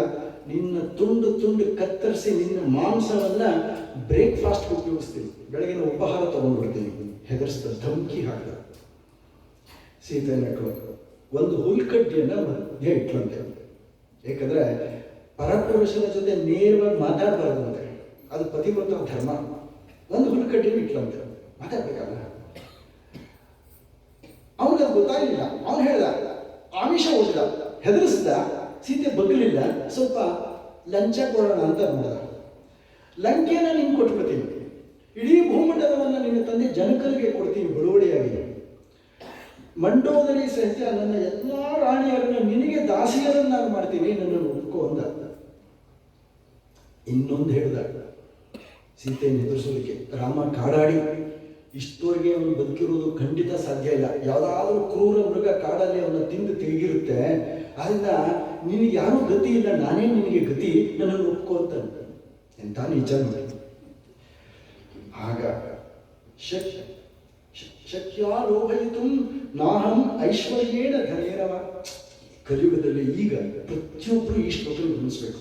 ಅವಳು ಹೇಳ್ತಾಳೆ, ಐಶ್ವರ್ಯದಿಂದಾಗಲೇ ಧನದಿಂದಾಗಲೇ ನನ್ನನ್ನು ನೀನು ಪ್ರಲೋಭನೆಗೊಳಿಸೋದಕ್ಕೆ ಸಾಧ್ಯವೇ ಇಲ್ಲ. ಎಲ್ಲರೂ ನಾವೆಲ್ಲ ಪ್ರಲೋಭನೆಗೊಳಗಾಗ್ತೀವ? ಒಪ್ಕೊಳ್ಬೇಕು, ಆತ್ಮಾವಲೋಕನ ಮಾಡ್ಕೊಳ್ಬೇಕು. ಲಂಚ ಕೊಡ್ತೀನಿ ಅಂದರೆ ಹಿಂದೆ ಟೇಬಲ್ ಕೆಳಗಡೆ ತಗೊಳ್ತಾ ಇದ್ದಾರೆ, ಈಗ ರಾಜಾರೋಷವಾಗಿ ಎದುರುಗಡೆನೇ ಇಸ್ಕೊಳ್ತಾರೆ ಕೋಟಿಗಳು. ಒಬ್ಬ ಪೊಲೀಸ್ ಪೇದೆಗೆ 10 ಕೋಟಿ 20 ಕೋಟಿ ಆಸ್ತಿ ಇದೆ. ಆ ಸೀತೆ ಮಾತೆ ಹೇಳ್ತಾಳೆ, ನನ್ನನ್ನು ಆ ರೀತಿ ಪ್ರಲೋಭನೆಗೊಳಿಸೋಕೆ ನಿಂದ ಸಾಧ್ಯ ಇಲ್ಲ. ನೀನು ಹೇಳಿದೆಯಲ್ಲ, ನಾನು ಬೇಕಾದ ವೈಭವಗಳನ್ನೆಲ್ಲ ಕೊಡ್ತೀನಿ ಅಂತ. ಅವ್ರು ಕಡಿಟ್ಟಿದ್ದಲ್ಲ ತೋರಿಸ್ದು, ಅದೆಲ್ಲ ಈ ದಿನಕ್ಕೆ ಸಮಾನ. ನೀನು ರಾಮ ಲಕ್ಷ್ಮಣರ ಪರಾಕ್ರಮದ ಮುಂದೆ ನಿನ್ನ ಪರಾಕ್ರಮ ಏನಿದೆಯೋ ನೋಡಿ, ಇದು ಈ ತೃಣಕ್ಕೆ ಸಮಾನ. ಜನಕರಿಗೆ ನೀನು ಭೂಮಂಡಲ ಕೊಡ್ತೀನಿ ಅಂದೆಲ್ಲ, ಆ ಭೂಮಂಡಲ ಜನಕ ಮಹಾರಾಜನಿಗೆ ತೃಣ ಸಮಾನ. ಪರಸ್ತ್ರೀಯನ್ನು ಬಯಸುವಂತಹ ನೀನು ಹುಲ್ಲನ್ನು ತಿನ್ನುವಂತಹ ಪಶುವಿಗೆ ಸಮಾನ. ಶ್ರೀರಾಮ ಮನಸ್ಸು ಮಾಡಿದ್ರೆ ಇದೇ ಹುಲ್ಕಂಡಿದ್ದ ನಿನ್ನನ್ನು ಸುಟ್ಟುಬಿಟ್ಟ. ಎಚ್ಚರಿಕೆ, ಜೀವ ಉಳಿಸ್ಕೋ, ಶುದ್ಧ ಮನಸ್ಸಿನಿಂದ ನನ್ನನ್ನು ರಾಮನಿಗೆ ಒಪ್ಪಿಸ್ಬಿಡೋ, ಬದುಕೊಳ್ತೀಯ. ಈಗ ಸೀತೆ ಯಾವ್ಯಾವುದನ್ನು ಪಟ್ಟಿ ಮಾಡಿದ್ಲು ತೃಣ ಸಮಾನ. ಆದರೆ ನಾವೆಲ್ಲ ಬದುಕ್ತಾ ಇರೋದು ಆ ತೃಣ ಸಮಾನ ತಾನೆ. ನಿಜವಾದ ಐಶ್ವರ್ಯ ರಾಮ ಅಂತ ಗೊತ್ತಾಗ್ತಾ ಇರೋದು ಯಾರಿಂದ? ಹನುಮ ಹನುಮಂತರಿಂದ ಸೀತೆಯಿಂದ ರಾಮಾಯಣ ಓದಬೇಕು ಬೇಡೋ ಹೇಳು. ಆ ತೃಣ ಸಮಾನವಾದದ್ದಕ್ಕಾಗಿ ನಾವು ಜೀವನವನ್ನು ಧಾರೆ ಎರಿತಾ ಇದ್ದೀವಿ. ಎಂಥ ತಪ್ಪು ಮಾಡ್ತಾ ಇದ್ದೀವಿ. ವಾಲ್ಮೀಕಿ ಎಂಥ ಕಣ್ ತೆರೆಸ್ತಾರೆ. ಆದ್ರಿಂದ ನಾವು ರಾಮನಿಗೋಸ್ಕರ ಬದುಕಬೇಕೆ ಹೊರತು ಅವನೇ ನಿಜ ಐಶ್ವರ್ಯ, ನಿಜ ಬಂಧು. ಅವಳೊಂದು ಮಾತಾಡ್ತಾಳೆ, ನಾನು ನನ್ನ ತಪಸ್ಸಿನ ಪ್ರಭಾವದಿಂದ, ನನ್ನ ಪಾತಿವ್ರತ್ಯದ ಮಹಿಮೆಯಿಂದ ಈಗಲೇ ಇದೇ ಹುಲ್ಕಟ್ಟಿಯಿಂದ ನಿನ್ನ ಸುಟ್ಟ ಭಸ್ಮ ಮಾಡಿಕೊಳ್ಳಲೆ. ಭಸ್ಮ ಭಸ್ಮಾತ್ಮ ತೇಜಸ ಉಕ್ಕಿ ಕೋಪ ಭಸ್ಮ ಭಸ್ಮಾರ್ಹ ಎರಡೆರಡು ಸರಿ ಹೇಳ್ತಾರೆ. ಸುಟ್ಟು ಸುಟ್ಟು ಪೂಜೆ ಮಾಡ್ತೀನಿ ನಿನ್ನ. ಆದರೆ ರಾಮನಿಗೆ ಅದಿಷ್ಟ ಆಗಲ್ಲ. ಅದಕ್ಕೆ ಬಿಟ್ಟಿದ್ದೀನಿ ಬದುಕೋಬೇಕು. ರಾಮನಿಗೆ ಅದಿಷ್ಟ. ಯಾಕೆ? ನನ್ನ ಹೆಂಡತಿ ಪರಹಿಂಸೆಗೆ ತೊಡಗಬಾರ್ದು ರಾಮ. ಯಾವತ್ತೂ ಇನ್ನೊಬ್ಬರಿಗೆ ಹಿಂಸೆ ಕೊಡಬೇಡ ಅಂತ ಹೇಳ್ತೀನಿ. ಅದಕ್ಕೆ ಬಿಟ್ಟು ಬದುಕೋಬೇಕು. ಅವನು ಹೋದ, ಹೆದರ್ಕೊಂಡು ಹೊರಟೋದ. ಹನುಮಂತನಿಗೆ ಕಣ್ಣಲ್ಲಿ ನೀರು ಬಂತಂತೆ. ಕಂಡೆ ಕಂಡೆ ಅಂತ ಎರಡು ಸರಿ. ಯಾಕೆ ಅಂದರೆ ಮೊದಲನೇ ಸರಿ ಕಂಡಾಗ ಜಗನ್ಮಾತೆಯ ದರ್ಶನ ಆಯ್ತಲ್ಲ, ಆನಂದ ಬಾಷ್ಪದ ಕಣ್ಣೀರು ಬಂತು. ಆನಂದ ಬಾಷ್ಪದ ಕಣ್ಣೀರು. ಜಗನ್ಮಾತೆಯ ದರ್ಶನ ಕೊಟ್ಟರು ನನಗೆ ಅಸಾಧ್ಯ ಆಗಲಿಲ್ಲ. ಅವಳೇ ಬೈದು ಹೊರದ್ದು. ಆ ಆನಂದ ಬಾಷ್ಪದಲ್ಲಿ ಕಣ್ಣೀರು ಬಂತು. ಮತ್ತಿನ್ನೊಂದು ಸರಿ ಕಣ್ಣೀರು ಬಂತಂತೆ. ಅಂತಹ ಜಗನ್ಮಾತೆಗೆ, ರಾಮನ ಮಡಿದಿಗೆ ಇಂಥ ಸಂಕಟ, ಆ ದುಃಖ ತಡಿಲಾರದೆ ಕಣ್ಣೀರು ಹಾಕತ್ತಂತೆ. ಆನಂದದ ಮಿಶ್ರಿತ ಕಣ್ಣೀರು, ದುಃಖದ ಮಿಶ್ರಿತ ಆನಂದದ ಜೊತೆಯಲ್ಲಿ ಕಣ್ಣೀರು. ಯದಿ ಸೀತಾವಿ ದುಃಖಾರ್ಥ ಕಾಲೋಹಿ ದುರತಿಕ್ರಮ. ಆ ವಿಧಿ ಅನ್ನೋದು ಎಷ್ಟು ಬಿಡುದು. ಜಗನ್ಮಾತೆಯನ್ನು ಬಿಡಲ್ಲ ಅಂದ್ಮೇಲೆ ಯಾರನ್ನು ಬಿಟ್ಟಾಗ ನಾವು ಬಲವಾಗಿ ರಾಮನನ್ನ ಆಶ್ರಯಿಸಬೇಕು, ಅವನ ಆಶ್ರಯ ಬದುಕಬೇಕು ಅನ್ನೋದನ್ನ ವಾಲ್ಮೀಕಿ ಹೇಳ್ತಾ ಇದ್ದಾರೆ. ವಿಧಿ ಯಾರನ್ನೂ ಬಿಡಲ್ಲ. ರಾಮಾಯಣ ಹೇಳೋ ಪಾಠ. ಅಲ್ಲಿಂದ ಸೀತೆ ಆತ್ಮಹತ್ಯೆ ಮುಂದಾಗ್ತಾಳೆ. ನನ್ನನ್ನು ಕಾಪಾಡೋರು ಯಾರಿಲ್ಲ, ನನ್ನವ್ರು ಯಾರೂ ಇಲ್ಲ, ಸಾಯೋದೇ ಸರಿ. ಯಾಕೆಂದರೆ ರಾವಣ ಹೆದರ್ಸ್ತಾ ಇದ್ದಾನೆ. ಬಂದು ಇನ್ನೆರಡೇ ತಿಂಗಳು ಅಂತಾರೆ. ಅವಳು ಆತ್ಮಹತ್ಯೆಗೆ ಒಳಗಾಗದೇ ಇರಬೇಕಾದ್ರೆ ಏನು ಮಾಡಬೇಕು? ನಾನು ಮುಂದೆ ಹೋದರೆ ಅವಳು ನನ್ನನ್ನು ನಂಬಲ್ಲ, ನಾನು ಯಾರು ಅಂತ ಹೆದರಿ ಹೃದಯಾಘಾತ ಆಗಬಹುದು. ಅದನ್ನ ನಾನು ಇಲ್ಲೇ ಕೂತ್ಕೊಂಡು ರಾಮನ ಕಥೆಯನ್ನು ಸೀತೆಗೆ ಹೇಳ್ತೀನಿ ಅಂತ ಮಧುರವಾದ ತನ್ನ ಧ್ವನಿಯಲ್ಲಿ ರಾಮ ಕಥೆಯನ್ನು ಹೇಳುತ್ತಂತೆ. ಅದನ್ನು ಬಿಟ್ಬಿಡ್ತೀನಿ, ಏನು ಮಾಡೋದು. ಆವಾಗ ಆಶ್ಚರ್ಯ ಆಯ್ತು. ಮೇಲೆ ನೋಡಿದ್ರು, ಯಾರಪ್ಪ ಈ ತೇಜಸ್ವಿ ಸಣ್ಣ ಆಕಾರ ರಾಮಕಥೆಯನ್ನು ಎಷ್ಟು ಚೆನ್ನಾಗಿ ತಿಳ್ಕೊಂಡಿದ್ದಾನೆ ಅಂದಾಗ ಇವನಿಗೆ ಧೈರ್ಯ ಬಂತು. ಧುಮುಕದ ಕೆಳಗಡೆ ಆ ಬೆಕ್ಕಿನಷ್ಟು ರೂಪದಲ್ಲಿದ್ದ. ಅಹಂ ರಾಮಸ್ಯ ದೂತ, ಸಾಷ್ಟಾಂಗ ನಮಸ್ಕಾರ ಮಾಡ, ನಾನು ರಾಮನ ದೂತ. ವೈದೇಹಿ ಕುಶಲೀ ರಾಮ, ನಿನ್ನ ರಾಮ ಕ್ಷೇಮದಿಂದ ಇದ್ದಾನೆ. ಸಂಜೀವಿನಿ, ಪ್ರಾಣ ಹೋಗ್ತಾ ಇದ್ದವಳನ್ನು ಬದುಕಿಸಿದ್ದು. ಆದ್ದರಿಂದ ಅವಳು ಸೀತೆ ಬದುಕೊಂಡು ಅಂತ. 10 ನಿಮಿಷ ತಗೊಳ್ಳ, ನೀವೆಲ್ಲ ಅನುಮತಿ ಕೊಟ್ಟರೆ ನಿಮ್ಮೆಲ್ಲ ಸಂತೋಷ, ನಿಮ್ಮ ಆಶೀರ್ವಾದ. ಯಾಕೆ ರಾಮಾಯಣ ಮಧ್ಯೆ ಮುಗಿಸೋಕ್ಕಾಗಲ್ಲ. ನಾನು ಏನು ಮಾಡಲಿ, ಸುಂದರಕಾಂಡದ ಒಟ್ಟು ಶ್ಲೋಕ 3006, 3006 ಶ್ಲೋಕಾಸ್. ಯಾವುದನ್ನು ಆಯ್ಕೆ ಮಾಡ್ಬೋದು, ಯಾವುದನ್ನು ಮಾಡಿ ನೀವು ಬಿಡಬೇಕಾದ್ರೆ ನಾನು ತುಂಬ ಸಂಕಟ ಪಟ್ಟಿದ್ದೀನಿ. ಇದನ್ನು ಬಿಡಬೇಕಲ್ಲ ಅಂತ ನೋಡೋಣ. ಸೀತೆ ಹನುಮಂತನ ಜೊತೆ ಬಂದ ಎದುರುಗಡೆ ಈಗ ಹುಲ್ಕಡ್ಡಿ ಇಡ್ಲಿಲ್ಲ. ಮನಸೋಹಿ ಮಮ ಪ್ರೀತಿರುತ್ಪನ್ನ ತವ ದರ್ಶನ ಅಂತಂತಾಳೆ. ಪ್ರೀತಿರುತ್ಪನ್ನ ತವ ದರ್ಶನ. ಹನುಮಂತ, ನಿನ್ನ ದರ್ಶನದಿಂದ ನನ್ನಲ್ಲಿ ಅನಿರ್ವಚನೀಯವಾದ ಒಂದು ಪ್ರೀತಿ ಉಕ್ಕೇರ್ತಾ ಇದೆ ಕಣೋ ಅಂತ. ಪೃಚ್ಛಾಮಿ ತ್ವಾಂ ಹರಿಶ್ರೇಷ್ಠ ಪ್ರಿಯ ರಾಮಕಥಾ ಹಿಮೇ ಗುಣಾನ್ ರಾಮಸ್ಯ ಕಥೆಯ ಪ್ರಿಯಸ್ಯ ಮಮ ವಾನರ. ಹುಲ್ಕಡ್ಡಿ ಇಟ್ಟಿಲ್ಲ. ಈಗ ಮೊದಲನೇ ದರ್ಶನದಲ್ಲಿ ಸೀತೆ ಕೂಡ ಕಂಡುಕೊಂಡು ಇವನು ರಾಮನವನು, ರಾಮನನ್ನ ನೋಡಿದವನು, ರಾಮ ಇವನನ್ನು ನೋಡಿದನು. ಅದರಿಂದ ಇವನು ನನ್ನವನು. ಪ್ರಿಯಸ್ಯ, ನನ್ನ ಮನಸ್ಸನ್ನ ನೀನು ಅಪಹರಿಸಿದೆಯೇ. ಯಾರಿಗೆ ಪ್ರಿಯ ಅಂತ ಹೇಳೋದು ಹೇಳಿ? ಯಾರು ನನ್ನ ಮನಸ್ಸನ್ನು ಅಪಹರಿಸ್ತಾರೋ ತಾನೇ ಪ್ರಿಯರು. ಅದನ್ನೇ ಸೀತೆ ಬಾಯಿ ಬಿಟ್ಟು ಹೇಳಿದ್ರು. ಪ್ರಿಯಸ್ಯ, ನನ್ನ ಮನಸ್ಸನ್ನು ನೀನು ಅಪಹರಿಸಿದೆಯೇ ಕಡೆಯ. ಮಮ ವಾನರ, ಎಂತ ಹೆಣ್ಣೇನು ಹೇಳ್ತಾರೆ ನೋಡಿ, ಮಮ ವಾನರ. ಸೀತೆಗೆ ಪಾಪ 10 ತಿಂಗಳಿಂದ ದುಃಖದಲ್ಲಿದ್ರು, ತನ್ನೋರು ಯಾರು ಅಂತ ಇರಲಿಲ್ಲ. ಒಬ್ಬ ರಾಮ ಭಕ್ತ ಎದುರುಗಡೆ ನಿಂತು ಬಂದಾಗ ಆನಂದಭರಿತರಾಗಿ ಹೇಳಿದಂಥ ಮಾತು ಮಮ ವಾನರ. ನನ್ನವನಾಗಿದೀಯ ನೀನು ನನ್ನವನು, ನನ್ನ ಮಗನ ಸಮಾನ ಅಂದರು. ಭಗವತ್ ಪ್ರೇಮ, ಭಗವತಿಯ ಪ್ರೇಮ. ಅದರಿಂದ ಅವಳು ಕೇಳ್ಕೊಳ್ತಾಳೆ. ಇಷ್ಟು ದಿವಸ ರಾಕ್ಷಸ ಬೈದು ರಾಮನ ಬೈತಾ ಇದ್ರು, ನನ್ನನ್ನು ಬೈತಾ ಇದ್ರು. ಕೇಳಿ ನನಗೆ ತುಂಬ ಬೇಸರ ಆಗಿದೆ. ನೀನು ರಾಮನನ್ನ ಹೊಗಳಪ್ಪ, ರಾಮಕಥೆ ಹೇಳಪ್ಪ, ನನ್ನ ಕಿವಿಗೆ ಆನಂದವಾಗಲಿ. ನೀನು ಮರದ ಮೇಲೆ ಕೂತ್ಕೊಂಡು ಹೇಳ್ತಿದ್ದೀಯಲ್ಲ, ಸರಿ ಕೇಳಿಸ್ತಿದೆ ಕಣೋ, ಈಗ ಜೋರಾಗಿ ಹೇಳೋ. ನೋಡಿ, ಕಷ್ಟದಲ್ಲಿದ್ದಾಗಲೂ ಭಗವಂತನ ಕಥೆಯನ್ನೇ ಕೇಳಬೇಕು ಅನ್ನೋ ಉತ್ಸಾಹ, ಇದನ್ನ ನಾವು ಗಮನಿಸಬೇಕು. ಕಷ್ಟದಲ್ಲಿದ್ದಾಗ ಎಲ್ಲ ಅಳ್ತಾ ಕೂತ್ಕೊಂಡ್ಬಿಡ್ತಾರೆ, ಎಲ್ಲರ ಹತ್ರ ದೂರ ಹೇಳ್ಕೊಡ್ತಾರೆ, ಯಾವುದೇವ್ರು ಸಹಾಯ ಮಾಡ್ತಿಲ್ಲ, ಯಾರೂ ಸಹಾಯ ಮಾಡಿಲ್ಲ, ನನಗೆ ಯಾರು ಸೀತೆಗೆ ಬಂದ ಕಷ್ಟ ಯಾರಿಗೂ ಬಂದಿಲ್ಲ. ಆದರೆ ಅವಳು ಸೀತೆ ಹೇಳೋದು, ನನ್ನ ಕಷ್ಟ ಏನು ಅಂತ ಅವಳು ಹೇಳ್ಕೊಳ್ಳಿಲ್ಲ. ನನ್ನ ಕಷ್ಟವನ್ನು ಮರೆಸುತ್ತೆ ರಾಮಕಥೆಯನ್ನು ಹೇಳುವುದು. ನಮ್ಮ ಕಷ್ಟ ಬಂದಾಗ ರಾಮಕಥೆಯನ್ನು ಕೇಳಬೇಕು ಅಂತ ವಾಲ್ಮೀಕಿ ಹೇಳ್ತಾ ಇದ್ದಾರೆ ಪಾಠ. ಒಂದೇ ಒಂದು ಶ್ಲೋಕ ಹೇಳ್ಬಿಡ್ತೀನಿ, ಅದು ತುಂಬ 10-15 ಶ್ಲೋಕ ಇದೆ, ಟೈಮ್ ಇಲ್ಲ. ರಕ್ಷಿತಾ ಜೀವಲೋಕಸ್ಯ ಸ್ವಜನಸ್ಯ ಚ ರಕ್ಷಿತಾ ಸ್ವಸ್ಯ ವೃತ್ತಸ್ಯ ಧರ್ಮಸ್ಯ ಚ ಪರಂತಪಃ. ರಾಮ ಅವನು ಕಮಲ ಅಂತಹ ಕಣ್ಣುಳ್ಳವನು, ಅವನ ಕಟಾಕ್ಷದಿಂದ ಸಮಸ್ತ ಪ್ರಾಣಿಗಳಿಗೂ ಆನಂದವನ್ನು ಉಂಟು ಮಾಡುವಂಥವನು, ಜೀವಲೋಕಕ್ಕೆ ರಕ್ಷಕನು, ತನ್ನನ್ನು ಆಶ್ರಯಿಸುವವರಿಗೆ ರಕ್ಷಣೆ ಕೊಡುವಂಥವನು, ತನ್ನ ಚಾರಿತ್ರ್ಯವನ್ನು ರಕ್ಷಿಸಿಕೊಳ್ಳುವಂಥವನು, ವೇದಾಂಗವನ್ನು ಬಲ್ಲವನು. ರಾಮ ಲಕ್ಷ್ಮಣರಿಬ್ಬರೂ ಕೂಡ ಈಗ ನಿನ್ನನ್ನು ನೋಡಬೇಕಂತ ತುದಿಗಾಲಲ್ಲಿ ನಿಂತಿದ್ದಾರೆ ತಾಯಿ. ಯೋಚನೆ ಮಾಡೋ ಸಮಾಧಾನ ಬರ್ತಾ ಇದ್ದಾರೆ ಈಗ ಹೇಳಿ. ಆ ರಾಮ ಒಂದು ಉಂಗುರ ಕೊಟ್ಟಿದ್ದಾರೆ, ಸೀತೆ ಕೊಟ್ಟ, ಅರ್ಪಣೆ ಮಾಡ್ದ. ತಾಯಿ ತಗೋ, ರಾಮ ನಿಮಗೋಸ್ಕರ ನಾನೇ ರಾಮನ ಕಡೆ ದೂತ ಅಂತ ನಿಮ್ಗೆ ನಂಬಿಕೆ ಬರಲಿ ಅಂತ ಕೊಟ್ಟಿದ್ದೀನಿ, ನೋಡು, ಅರ್ಪಣೆ ಮಾಡ್ತಾನೆ. ಆಗ ರಾಮನೇ ಸಾಕ್ಷಾತ್ ಆದ ಅನುಭವವನ್ನು ಸೀತೆ ಕಾಣ್ತಾಳೆ. ಸತ್ಸಂಗದ ಮಹಿಮೆ, ರಾಮ ಕಥೆಯನ್ನು ಕೇಳಿದ ಮಹಿಮೆ ಸಾಕ್ಷಾತ್ಕಾರ ಆಗೋದ್ರೊಳಗೆ ಆ ಉಂಗುರದಲ್ಲಿ ರಾಮನೇ ಕಂಡುಬಿಟ್ಟ. ಆಗ ಅವಳು ಹೇಳ್ತಾಳೆ ವ್ಯಥೆಯಿಂದ, ಹನುಮಂತ ಈ ಎಲ್ಲ ಸರಿ, ಅದೇ ಒಂದು ಮಾತು ಹೇಳು, ನಿಜವಾಗಿಯೂ ರಾಮನಿಗೆ ನನ್ನ ನೆನಪಾಗ್ತಾ ಇಲ್ಲ. ಅವನು ನನ್ನ ನೆನಪಾಗಿದ್ದರೆ ಇಷ್ಟು ದಿವಸ ಯಾಕೆ ತಡ ಮಾಡ್ದ, ಬರಬೇಕಾಗಿತ್ತಲ್ಲ.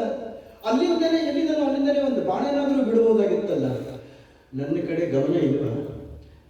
ಅಥವಾ ನನ್ನನ್ನು ಮೀರಿಸಿದ್ದ ಭಕ್ತರು ಯಾರಾದರೂ ರಾಮನ ಹೇಳ್ಕೊಂಡಿದ್ದಾರೋ? ಯಾಕಂದ್ರೆ ಶಬರಿ ಕರ್ಕೊಂಡೋಗಿದ್ದಾರೆ. ವಿಚಿತ್ರ ನೋಡಿ, ಸೀತೆಯನ್ನು ಹುಡುಕೋದಕ್ಕೆ ರಾಮನಿಗೆ ವಾನರ ಸಹಾಯ ಬೇಕಾಯ್ತು. ನೀವೇ ನನ್ನ ಹುಡುಕೊಡ್ಬೇಕು, ನನ್ನ ದಾರಿ ಗೊತ್ತಿಲ್ಲ ಅಂದ್ಬಿಟ್ಟ. ಶಬರಿ ಎಲ್ಲೋ ಇದ್ದಾಳೆ.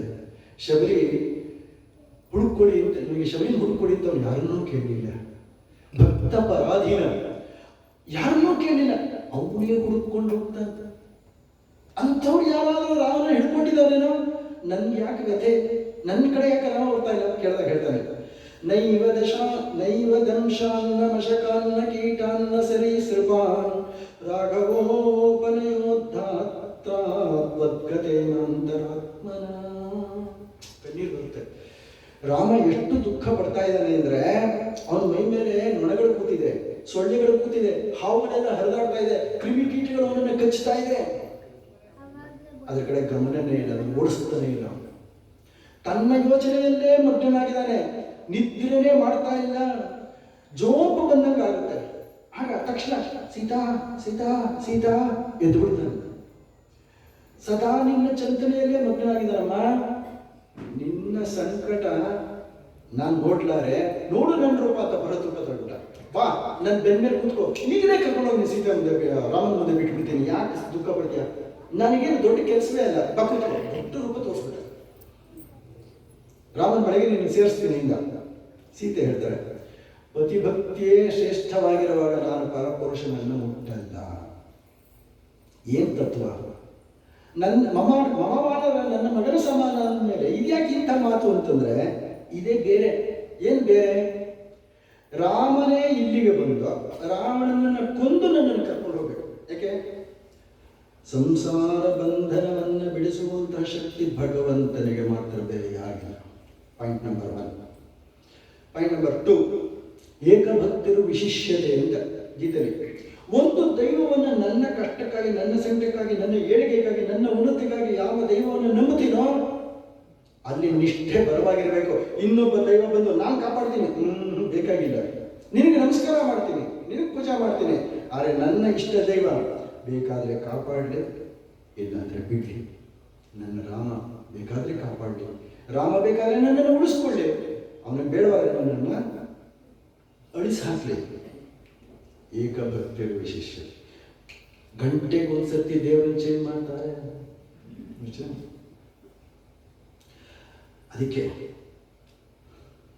ಮಾತಾ ಪಿತಾ ಬಂಧು ಸಖಾ ಸಬ ಹಿ ರಾಮ ರಾಮ, ನಿರಾಧಾರ ಕೋ ಆಧಾರ ಏಕ ರಾಮ ನಾಮ. ಆ ನಿರಾಧಾರರಿಗೆಲ್ಲ ಯಾರು ಆಧಾರನೋ ಏಕ ರಾಮನಾಮ. ನನ್ನ ಮಾತಾ ಪಿತಾ ಬಂಧು ಸಖ ಎಲ್ಲವೂ ರಾಮನೇ. ಅದೇ ಏಕಭಕ್ತಿ ವಿಶಿಷ್ಟತೆ, ಭಗವದ್ಭಕ್ತಿ ನಿಷ್ಠೆ. ಹನುಮಂತನಿಗೆ ಸಾಮರ್ಥ್ಯ ಇತ್ತು, ಕರುತ್ತಾನೆ, ಬರಲ್ಲ ಅಲ್ಲ, ಅದು ಭಕ್ತಿ ನಿಷ್ಠೆ. ನಾವು ಯಾರಾದರೂ ಆಗಿದ್ರೆ ಏನು ಮಾಡ್ತಿದ್ವಿ? ಸದ್ಯ ಕಾಟ ತಪ್ಪದು ಸ್ವಲ್ಪ ಮೊದಲು ಕರ್ಕೊಂಡು ಹೌದಲ್ಲ. ಒಂದು ದೈವದಲ್ಲಿ ನಿಷ್ಠೆ ಇಟ್ಟ ಮೇಲೆ ಬದಲಾಗಬಾರ್ದು.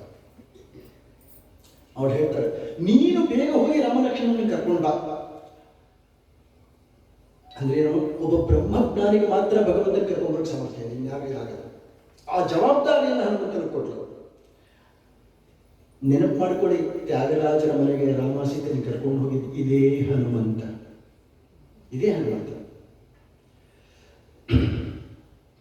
ಅದು ಇವಾಗ ವಾಪಸ್ ಹೊರಟಬೇಕಲ್ಲ, ನೀವೇನಾದರೂ ಒಂದು ಕಾಣಿಕೆ ಕೊಡು, ರಾಮನಿಗೆ ಒಪ್ಪಿಸ್ಬೇಕಲ್ಲ. ನಾನು ನೋಡ್ಕೊಂಡು ಬಂದಿದ್ದೆ, ರಾಮನಿಗೆ ಗೊತ್ತಾಗ್ಬೇಕಲ್ಲ.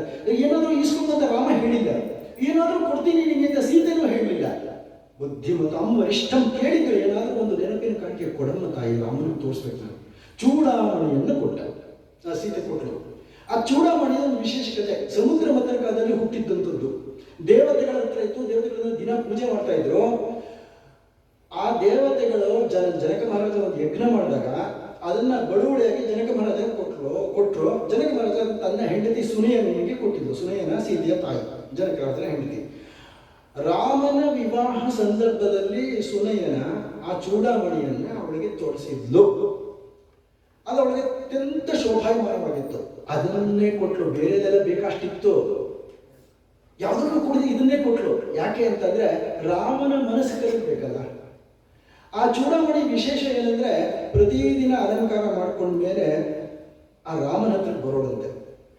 ಆಗ ರಾಮ ಆ ಚೂಡಾಮಣಿಯನ್ನ ತಾನೇ ಅವಳ ನೆತ್ತಿಗೆ ಅಲಂಕರಿಸಿ ಅವಳ ಹಣೆಗೆ ಮುತ್ತು ಕೊಡ್ತಾ ಇದ್ದಂತೆ.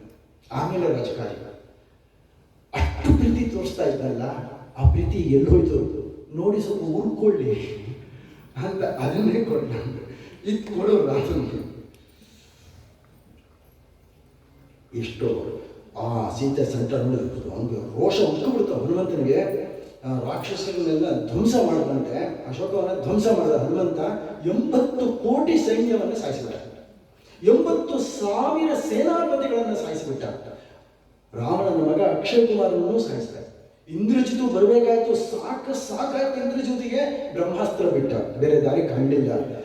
ಆದರೆ ನಂದೀಶ್ವರನ ಕಥೆ ಇದೆ. ಇವನು ಕೈಲಾಸ ಎತ್ತದ್ನಲ್ಲ ರಾವಣ, ಆಗ ನಂದೀಶ್ವರ ನೋಡಿ ಇನ್ನೊಂದು ಕವಿ ಅಂತ ಹಾಸ್ಯ ಮಾಡಿಬಿಟ್ಟಿದ್ದ. ಆಗ ನಂದೀಶ್ವರ ಹೇಳಿದ, ಕಪಿಯಿಂದಲೇ ನಿನಗೆ ಸರ್ವನಾಶ.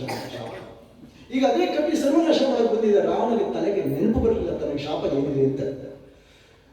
ಹಾಗೆ ಬ್ರಹ್ಮಾಸ್ತ್ರಕ್ಕೆ ಕಟ್ಟು ಬಿದ್ದ ಹಾಗೆ ಒಂದು ನಟನೆ ಅಷ್ಟೇ, ಬದ್ದಿಲ್ಲ ನಟನೆ. ರಾಜಸಭೆಗೆ ಎಳ್ಕೊಂಡು ಬಂದ್ರು, ಬೇಕಾಷ್ಟು ಬುದ್ಧಿ ಮಾತು ಹೇಳಿದ್ರು. ರಾವಣ ಬುದ್ಧಿ ಮಾತು ಕೇಳ್ತಾಳ. ಗೋರ್ಕಲ್ಲ ಮೇಲೆ ಮಳೆ ಸುರಿದಂತೆ ಸರ್ವಜ್ಞ. ದುಷ್ಟರಿಗೆ ನೀತಿ ಮಾತು ಬೇಕಾಗಲ್ಲ. ಹನುಮಂತ ಏನ್ ಮಾಡಬೇಕು ಅಂತ ಸಭೆಯಲ್ಲಿ ತೀರ್ಮಾನ ಮಾಡಿ ಒಂದು ಬಾಲಕ್ಕೆ ಬೆಂಕಿ ಹಚ್ಚಿದ್ರು. ಸೀತೆಗೆ ಸುದ್ದಿ ಹೋಯ್ತು, ಅಲ್ಲಿದ್ದವರು ರಾಕ್ಷಸರು ಅಲ್ಲಿಂದನೇ ನೋಡಿದ್ರು, ಓಹೋ ಬಾಲಕ್ಕೆ ಬೆಂಕಿ ಇಟ್ಟಿದ್ದಾರೆ, ಮುಗೀತು ಕೋತಿ ಕತೆ ಅಂತ. ತಕ್ಷಣ ಅವಳ ಅಗ್ನಿಯಲ್ಲಿ ಪ್ರಾರ್ಥನೆ ಮಾಡಿಕೊಂಡಂತೆ, ನನ್ನ ಕಂದಮ್ಮನಿಗೆ ಏನು ಆಗಬಾರ್ದು, ಏನು ಅಗ್ನಿ ಶೀತಲಾಗಬೇಕಂತೆ. ಆದರೆ ಹನುಮಂತ ಎಲ್ಲೆಲ್ಲಿ ಲಂಕೆಯಲ್ಲಿ ಗುಪ್ತ ದ್ವಾರಗಳಿದೆ, ಯಂತ್ರಗಳು ಎಲ್ಲೆಲ್ಲಿ ಇಟ್ಟಿದ್ದಾರೆ, ಯಾರ್ಯಾರು ಮುಖ್ಯಸ್ಥರು ಎಲ್ಲ ನೋಡ್ಕೊಂಡಿದ್ರು. ಎಲ್ಲಕ್ಕೂ ಬೆಂಕಿ ಇಟ್ಟ.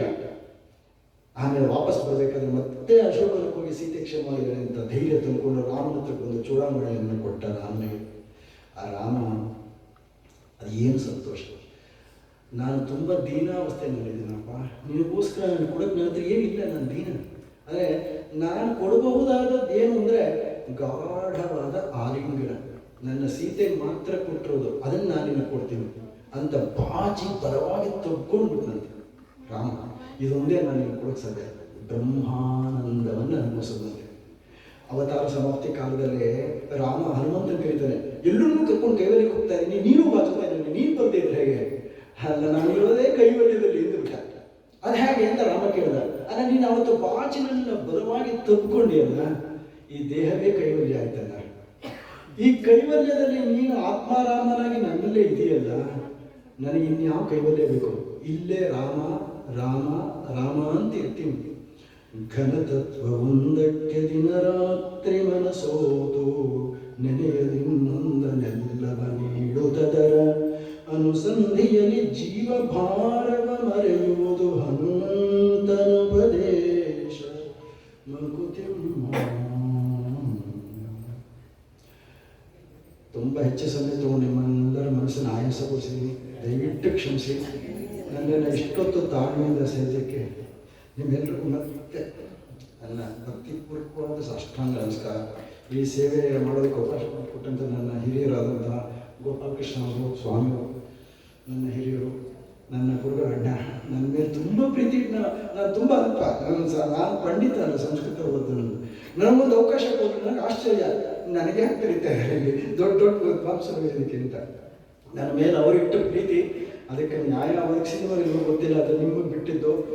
ಏನಾದರೂ ನಿಮ್ಮ ಮನಸ್ಸು ಸಂತೋಷ ಸಿಕ್ಕಿದರೆ ಅದು ವಾಲ್ಮೀಕಿಯ ಕೃಪೆ. ಅದರಲ್ಲಿ ಏನಾದರೂ ತಪ್ಪು ಹೇಳ್ತಾರೆ, ಅದು ನನ್ನ ದೋಷ ಅಂತ ತಿಳ್ಕೊಳ್ತೀನಿ. ನಿಮ್ಮೆಲ್ಲರ ಆಶೀರ್ವಾದ ಪ್ರೀತಿ ಹೀಗೆ ಸದಾ ಕಾಲ ಆಗಲಿ.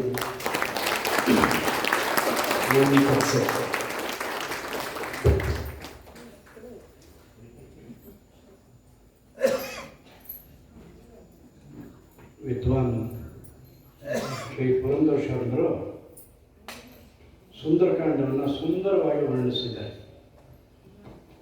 ಅವರು ಒಪ್ಕೊಳ್ಳದೆ ಇರ್ಬೋದು, ರಾಮನ ದಾಸರು, ರಾಮಾಯಣ ಓದಿದ್ದಾರೆ, ಅವರೆಲ್ಲರೂ ವಿದ್ವಾಂಸರೇ.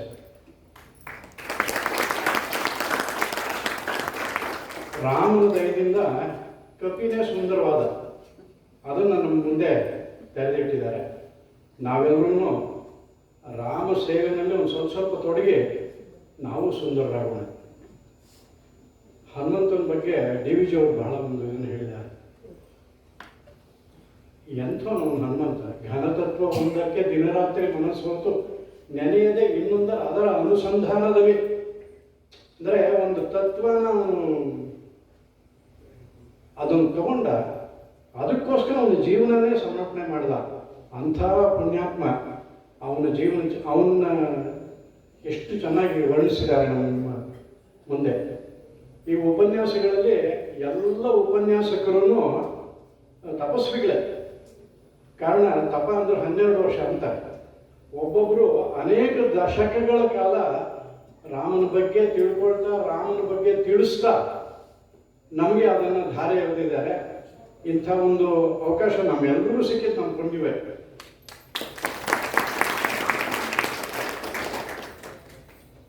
ಮುಂದಿನ ದಿನಗಳಲ್ಲಿ ನಡೆಯುವಂಥ ಉಪನ್ಯಾಸಕ್ಕೆ ನಾಳೆ ವಾಲಿ ಸಂಹಾರ ಈ ಒಂದು ಉಪನ್ಯಾಸ ಇದೆ. ಮೊನ್ನೆ ಒಂದು ಉಪನ್ಯಾಸದಲ್ಲಿ ಉಮಾಕಾಂತ ಭಟ್ರು ಸೀತಾ ಅಗ್ನಿ ಪರೀಕ್ಷೆ ಮಾಡಿದ್ದಕ್ಕೆ ರಾಮನ್ನೇ ಪರೀಕ್ಷೆಗೆ ಇಟ್ಬಿಟ್ರು ಜನ, ರಾಮನ್ನೇ ಟೀಕೆ ಮಾಡಿದ್ರು. ಈ ವಾಲಿವಧೇನಲ್ಲೂ ಅದೇ ಥರ ಪಾಪ ರಾಮ ಎದುರಿಸ್ಬೇಕಂತ ಸಂದರ್ಭ, ಅದನ್ನ ನಮ್ಮ ಮುಂದೆ ಕಣ್ತರಿಸೋರಿದ್ದಾರೆ ಶ್ರೀ ಜಗದೀಶ್ ಶರ್ಮಾ ಸಂಪಾರ್ ಅವರು. ಈ ಉಪನ್ಯಾಸಕ್ಕೆ ಮತ್ತು ನಮ್ಮ ಎಲ್ಲ ಕಾರ್ಯಕ್ರಮಗಳಿಗೆ ತಾವೆಲ್ಲರೂ ದಯಮಾಡಿ ಬಂದು ಭಾಗವಹಿಸಿ ನಮಗೆ ಸಹಕಾರ ಕೊಡಬೇಕು ಅಂತ ಹೇಳಿ ಜಯರಾಮ್ ಸೇವಾ ಮಂಡಳಿ ಪರವಾಗಿ ನಮ್ಮೆಲ್ಲರಲ್ಲೂ ಪ್ರಾರ್ಥನೆ ಮಾಡ್ತೀವಿ. ಶ್ರೀ ಪುರಂದರ ಶರ್ಮರಿಗೆ ನಮ್ಮ ಮಂಡಳಿಯ ಪರವಾಗಿ ಒಂದು ಸಣ್ಣ ಗೌರವ ಸಂಭಾವನೆ ಅವ್ರಿಗೆ ತಲುಪಿಸಬೇಕಾಗಿದೆ. ಇಲ್ಲ, ನಾನು ಸೇವಕ್, ನನಗೇನು ನಿಮ್ಮಲ್ಲೊಬ್ಬ. ರಾಮಪ್ರಸಾದನೂ ಒಲ್ಲೆ ಅನ್ನೋ ಹಾಗಿಲ್ಲ, ಅದನ್ನು ಕಟ್ಟಾಕ್ಬೋದು ನಾವು.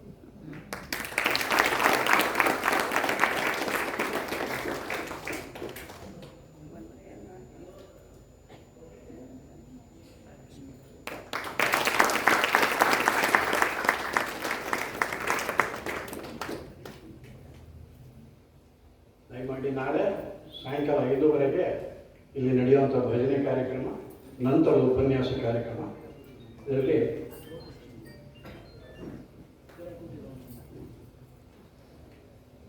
ದಯಮಾಡಿ ಎಲ್ಲರೂ ಭಾಗವಹಿಸಬೇಕು. ಇಲ್ಲಿ ಇವತ್ತು ಸುಂದರಕಾಂಡ ಆದ್ದರಿಂದ ಸಿಹಿ ರಾಮದೇವರ ಸಿಹಿ ಪ್ರಸಾದ ಇದೆ. ಎಲ್ಲರೂ ದಯಮಾಡಿ ಪ್ರಸಾದ ತೊಗೊಂಡು ಇಲ್ಲಿಂದ ಹೊರಡಬೇಕು ಅಂತ ಹೇಳಿ ಎಲ್ಲರನ್ನು ಪ್ರಾರ್ಥನೆ.